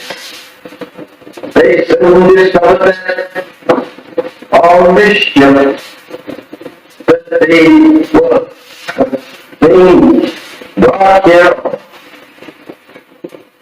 I don't know how we should say anything in the name of Jesus of good for us. When this ship was named Jesus, this is how that we have always been deceived by the white man. Trying to use Jesus, the name Jesus, to our a mental sleep, thinking that we all are leaving heaven. This is church. My brothers, this is very hard for us to people to accept today. Imagine our parents standing in Christ to return to that native land and people and you yesterday. Trying to see the best thing that brought us in subjection to that will. You and I, turning away from your ordinary land and turning it back towards our prison house and our and who have destroyed us and seeks to destroy us. How do you feel? How do you feel? Not wanting to return to your peace. They're trying to make love with the very people that destroyed you and your parents. Do you feel? I do so. And even today, they are beating and shooting you down throughout the country. There's no justice here for you and me. Why did you not do what to be separated and be returned to the Lord? I think that push. They go to your parents on the Eastern Shore of North America, crying and praying to God to be returned to that arms 400 years ago.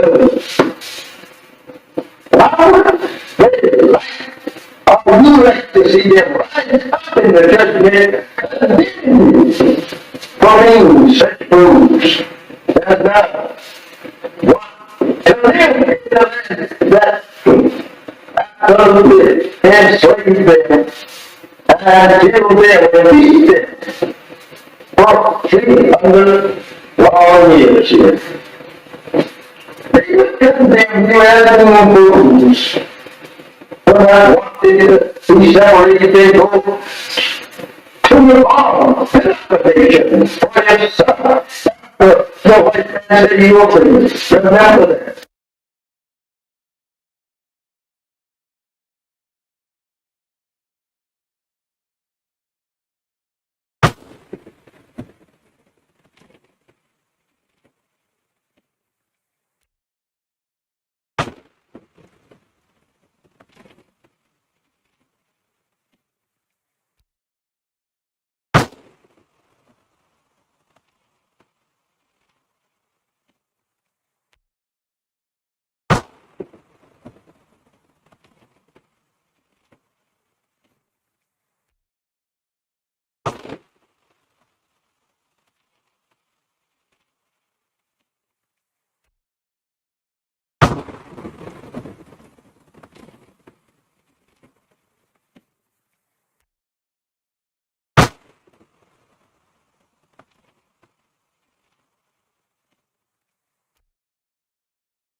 How's we gonna make it?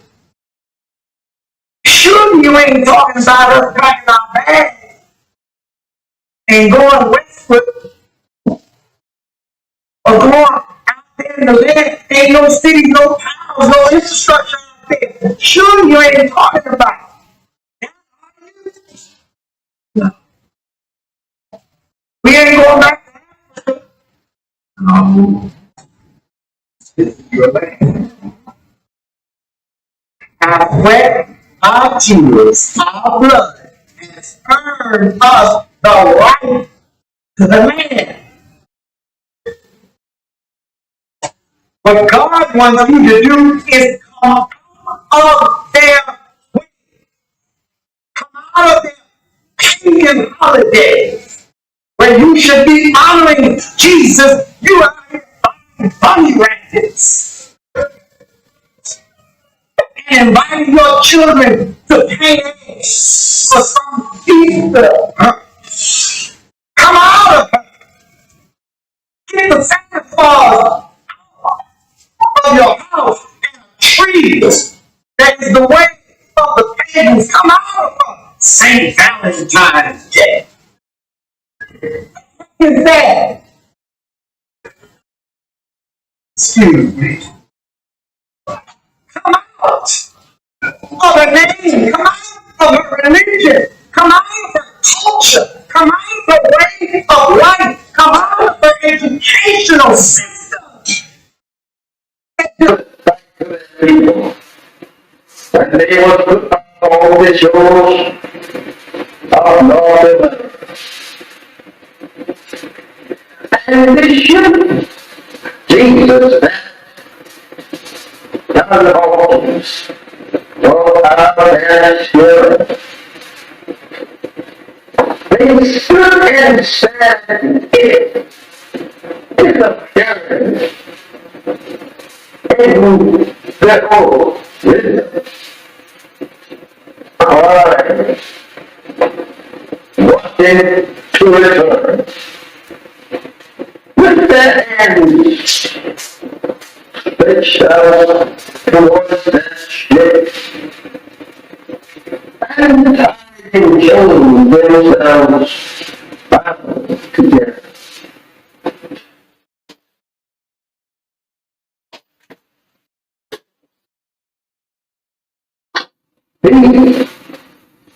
And when they must put off on this memorable shows, they stood there staring at that ship that brought them to a strange land and these strange people who could not speak either one's language.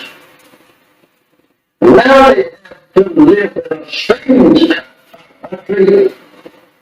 Strange people who had proven to them every vow from their native land that they were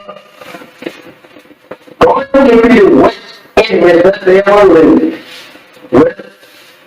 They were going to be the people that were destroyed. They soon discovered that all this ship that they were being brought here. I don't know how we should say anything in the name of Jesus of good for us. But this ship was named Jesus. This is that we have always been deceived by the name Jesus, the name Jesus, to our a mental sleep, thinking that we all are leaving this is earth. My brothers, this is very hard for us to people to sit today. Imagine our parents standing in front to return to that native land and people and you here today. Crying to see the very minute that brought will that will. You will have. Turn your way from your ordinary life. Turn it back towards our prison house. And it who have destroyed us and seeks to destroy us. How do you feel? How do you feel? Not wanting to return you. It's trying to make love with the people that destroy you in your past. How do you feel? Acting. And even today, there are people and shooting down throughout the country. There's no justice here for you and me. Why did not do what to be separated and be returned to your? I think that's push. Take over your parents on the Eastern Shore of North America. Pray and praying to God to be returned to their arms 400 years ago. Are you like to see them rise up in the judgment, condemning for being such fools? And now, what to live in the land that absolutely enslaved them and killed them and beat them for 300 long years here. They would condemn you as fools. When I walked into these separated people to your arms and application for your son. So I said you will remember that.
Assalamu alaikum, sisters and brothers.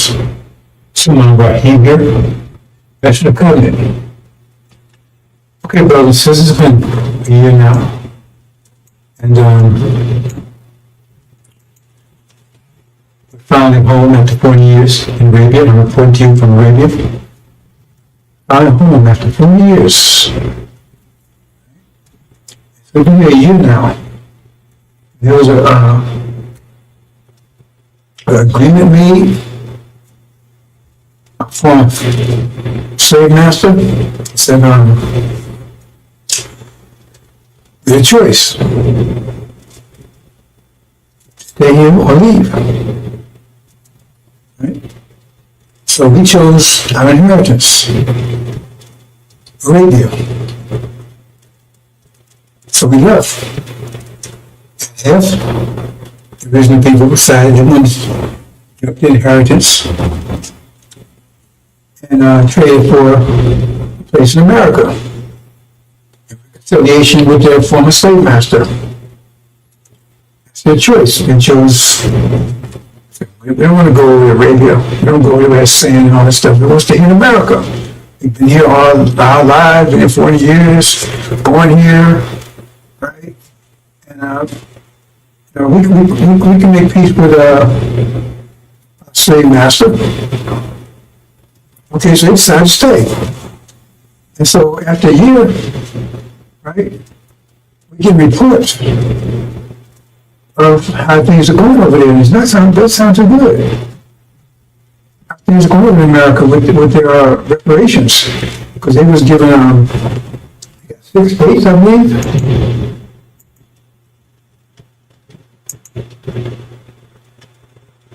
Yeah, see, yeah, they got those 6 states right there. That's what Farrakhan told them. They was following this in Farrakhan. Farrakhan promised them. They stay there, 6 states, right, their own land, and they can make reconciliation with from slave master. They're not devils, not devils. They're human beings. They just had a rough, they were just, there's some things wrong, but now they're gonna make amends and make reparations. So 6 states, and in addition to that, they gave everybody $1 million. Everybody paid $1 million. Thank you, Farrakhan. They're so happy. Thank you, Farrakhan. Thank you, Farrakhan. And you got 6 states. That's you promised us. We got 6 states. Thank you. Thank you, Farrakhan. I mean, this was a year ago. 6 states, thank you, Farrakhan, right? Everybody got $1 million. Everybody $1 million. They're rejoicing. Oh man, they're so happy. We made it. We got America, man. We got reconciliation for massive. You got 6 states. Everybody got $1 million. We're all rich. That was a year ago. We left. We in Arabia. They still back there in America. And now we're getting reports a year later. This was the way it was a year ago, man. They were so happy. They were so happy. And now we get reports. So what's going on right now? Let's see. Oops, he says a power failure. Great power failure in those 6 states. Power failure. And just those 6 states. So, and now they were big and massive. They came asking to turn the power. Why can't they do it? Oh, Farrakhan didn't train anybody. He was telling about 6 states and he repaired you for him. So nobody knows how to do it. How to turn the power grid back on. So these big man master, can you come out and turn this thing back on for us? I mean, you would think that if he told them 6 states of promising that he would have prepared them for, right, in schools and education, whatever they needed. But I guess they didn't, because they said, oh, we're not even begging. It's from the master to come and turn the power back on. Then what? This is all that's happening now. I mean, I'm getting these imports in now. A year later. It's like, they're coming in every hour. Power grid failure, right? It's a roof, crop failure. All of a sudden, there's no, they looked at the farmers, when they're doing, the farmers said, oh, so then, master, what's happening here? How come no, not crop? It turned out that the rain they gave them wasn't that fertile. A year later, how's it going? Crop failure. And now so what's going to happen here? Right? Again, I mean, all these things, every hour that's coming in, right? And then they look here and they had, a year ago, they had plenty of food on the shelves, right? Now, they look there now and all the food's gone. They're gone. And she said, what am I going to do here? Food's gone. The house is empty. So I said, Master, we need some food. Well, how come you can't produce your own food? I mean, you want your own country, you got your own states, that's your country, then you run it. What are you calling us for?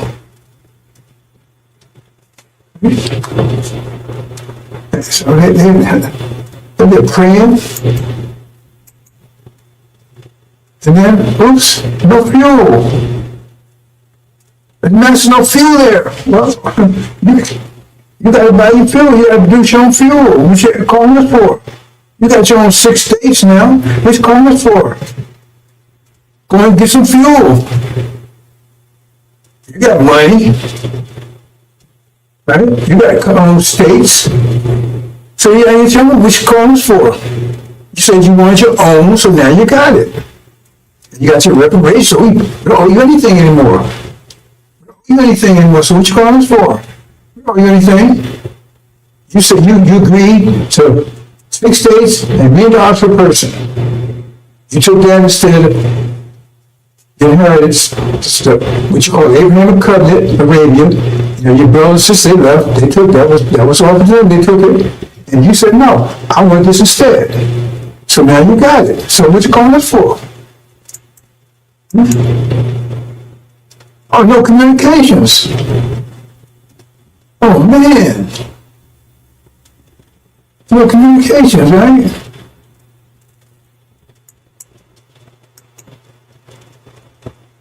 No medical facilities. So what's going on? Master, wait a minute, hold on here. What's you calling us for? That's you. You got to handle that stuff. You want us to handle it for you? You want independence, now you have it. I mean, wow, this stuff's coming every hour, man. Instead of like a year, they were celebrating.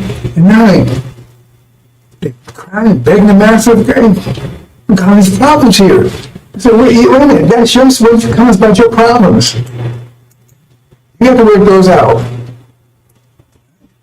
No transportation, I mean, no planes or nowhere.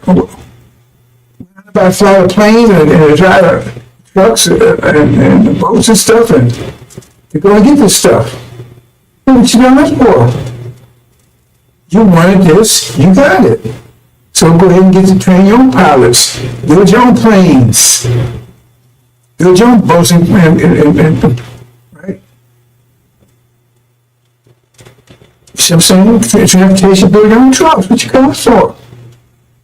The master, you said you wanted 6 states, you got it. You want $1 million per person. That was your reparations. So that if you didn't pay people to take care of this, how's that our problem? You're independent now. You're really free now. Oops, no fuel, the gas station's empty. I can't drive, eh? No gas. Yes, wow. All this stuff happened like for a year. They thought everything was great, and all of a sudden everything ran out. So guess what happened? Everything was good when they got it, and then it ran out. They had to replace it, pay the fuel, to get the farms going. So they was left with that stuff. the factory is full, house full, and you have to keep, they thought that was just going, I guess they thought it was just going to be there, just by itself. They didn't prepare for it. See? And they ain't trained any engineers and scientists and architects and stuff. They didn't train anybody. So Farrakhan, he told you he don't get this for you, but he don't pay you for it. He didn't get anybody to handle this stuff. So what was that all about? So when I said, Master, I said, hey, don't call on me. You was here, you had it when you was here with me. You said you want independence, you want to have reparations, so you gave it to you. Well, calling your brothers over there, they left, they handled their own business. You said you want to stay here. Right? Don't have any professionals or technicians, scientists, doctors, none of that. See? That's what, because if you're going to set reparation, you should be paying for that, right? So if he was telling you about reparation, you should be paying for it. If he said, God said that's where he's going to get you, so God told him he's going to get that for you, then he should, like when God told Noah there was a flood coming, told him to build an ark, he started building an ark.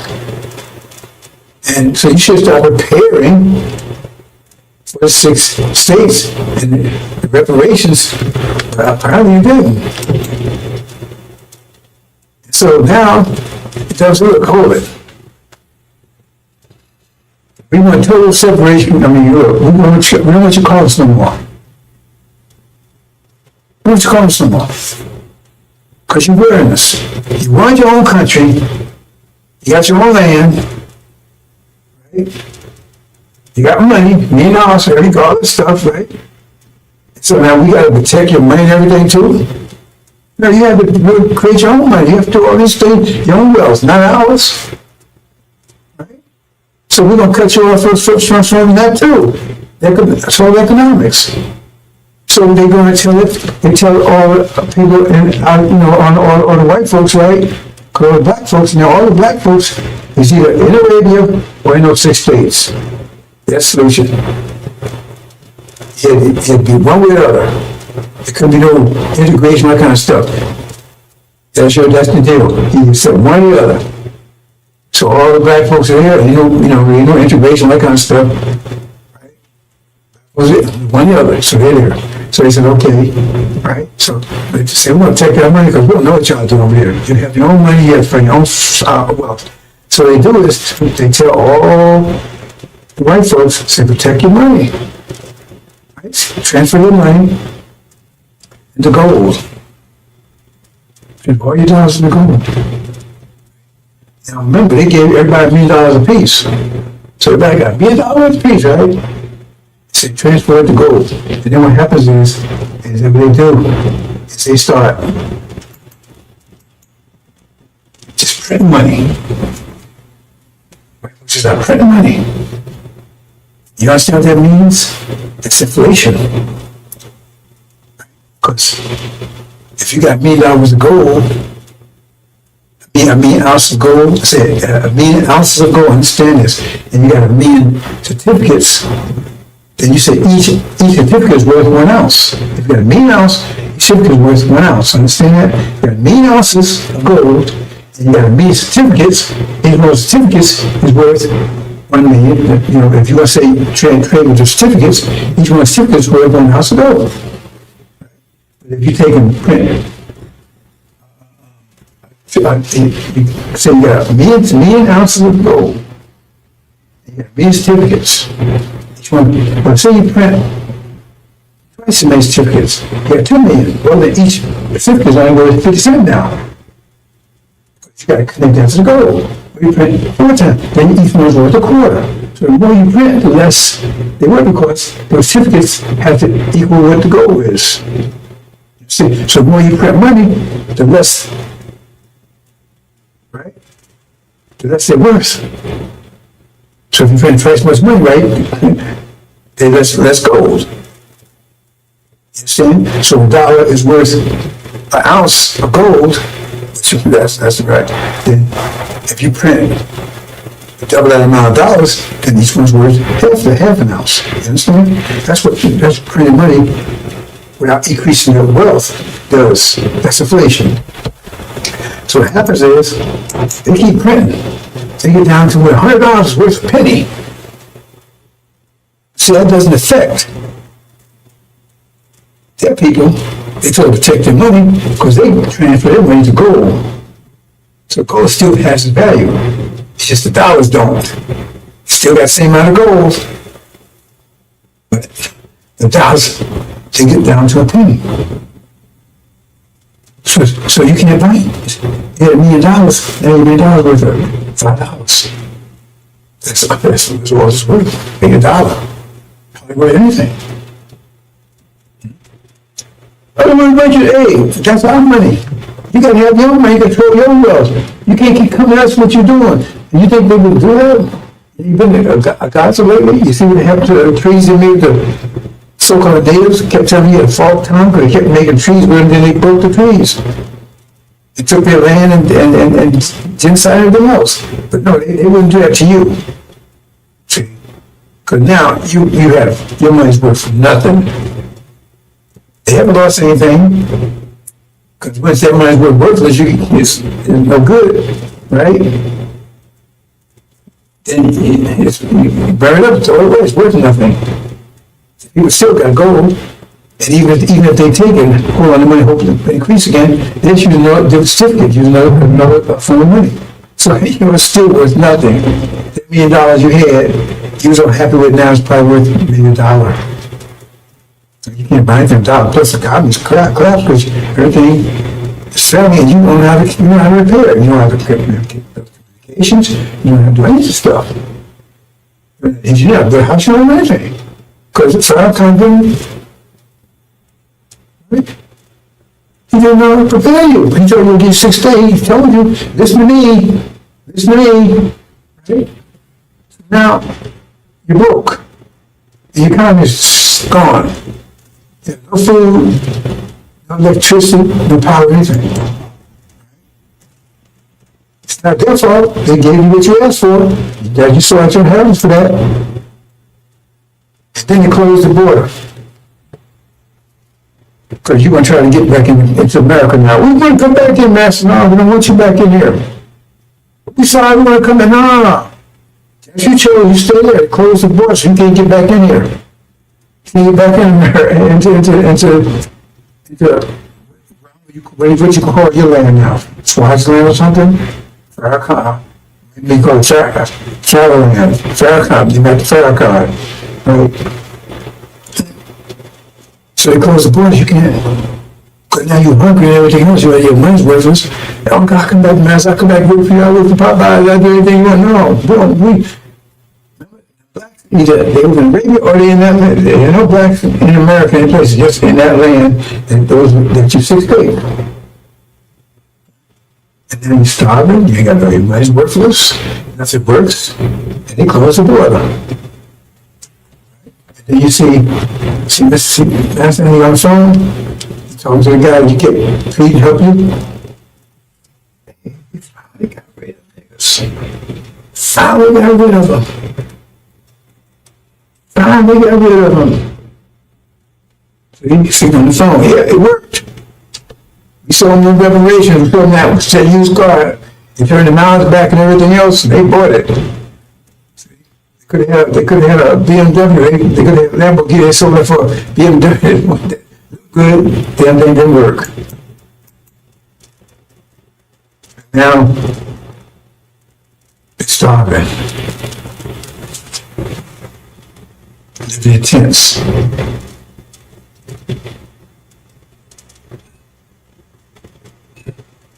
Praying.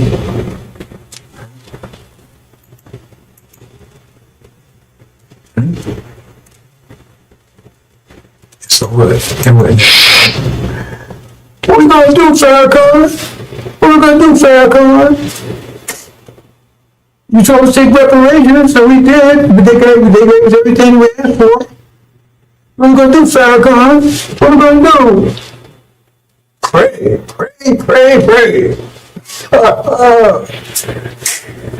That's his answer. Pray, pray, pray.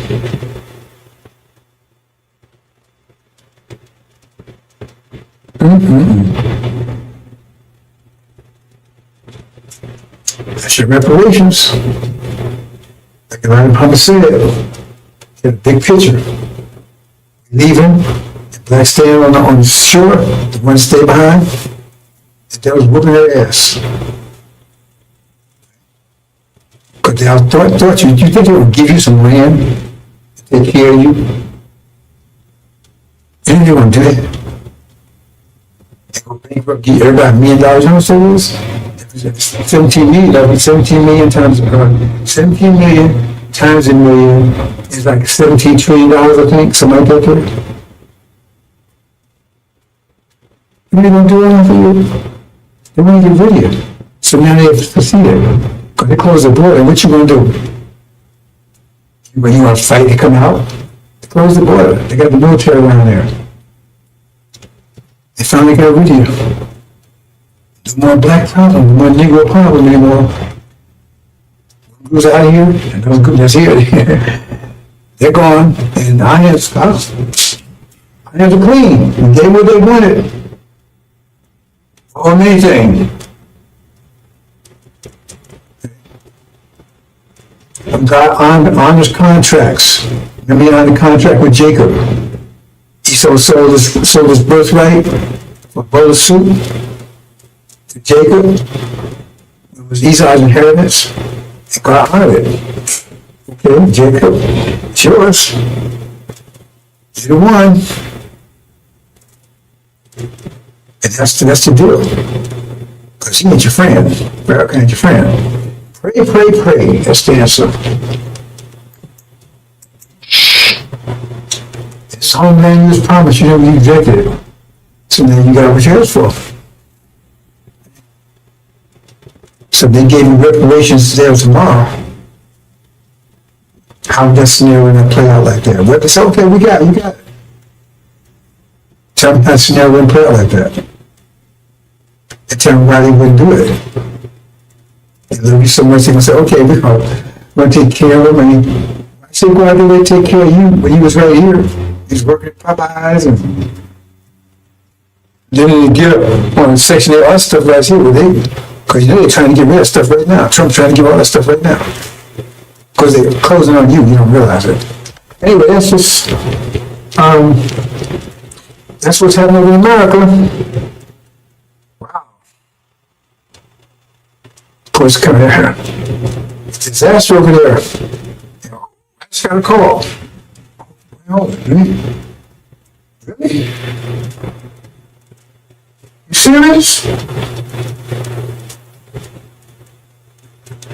Our ambassador just got a call from I don't know what they call it Conland or something. I've got really something called right there. That system. They begged us to come and help. Can they come over here? Can we come and get them? Really? Can we come and get them? Bring them? Oh no! And he went asked there's Master Fard Muhammad right there. He said, no, hell no. We ain't going to get them. I agree with that. Yeah, the Master said he's called him and he passed away to Master Fard Muhammad. Master Muhammad said, send him back. Listen, no, we can't come and get you. You made your choice. Live with it. Or die, whatever the situation is. Wow. I can't believe it. They actually sent a message over. I did not have any communication, but somehow they got the information over to him. Said, would we please come and get him? Nope. No, tell him no. And don't waste time communicating with us anymore. You got your land, you got your reputation, you got your money, you got Farrakhan here. Yeah, tell him, talk to him, let him straighten out for you. You want to sell you the idea, you just sell them. So you want to get reparations? We told you. Suleiman, he was a messenger to you, telling you, look, man, let's go home. You said no. You chose not to.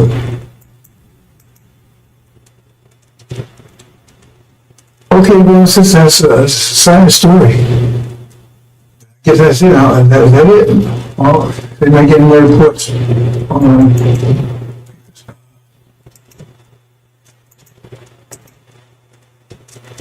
Okay, he says that was a Nancy Brock Muhammad's final decision, and I think they closed communications off there. So that's it, brothers and sisters. We got those ballots that came in. All that came in today. I mean, I came in fast. After a whole year. Total collapse.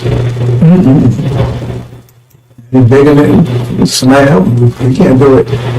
They're master help you. We won't do it. That's not what we do.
Update, brothers and sisters, got another late report in.